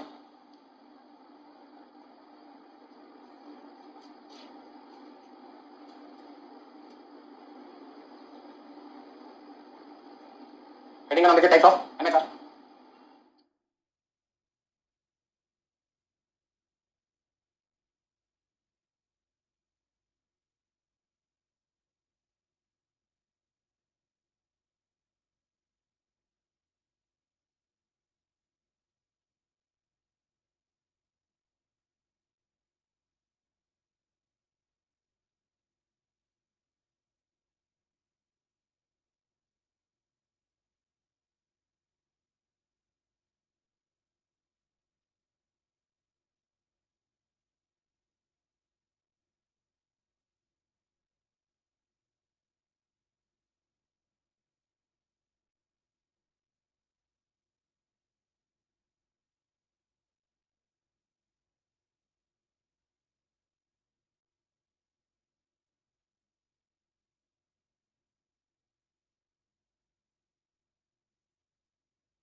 ये सारे पॉइंट समझ में आ गया आपको। मैं आपको ये समझाने की कोशिश कर रहा हूँ कि टोटल एक्सपेंसेस कितनी मशीन के हैं, 8 मशीन के हैं।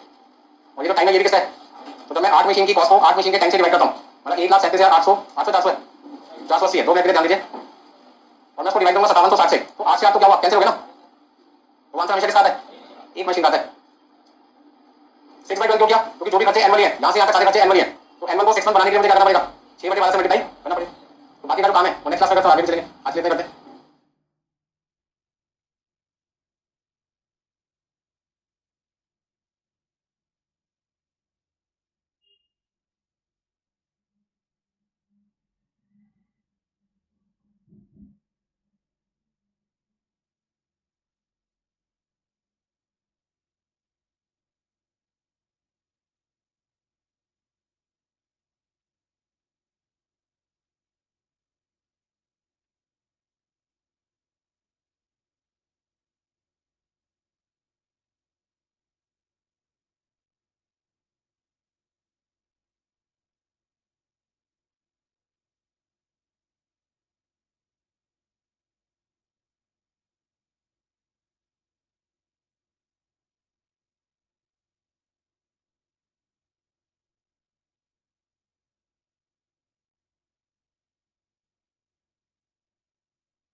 है।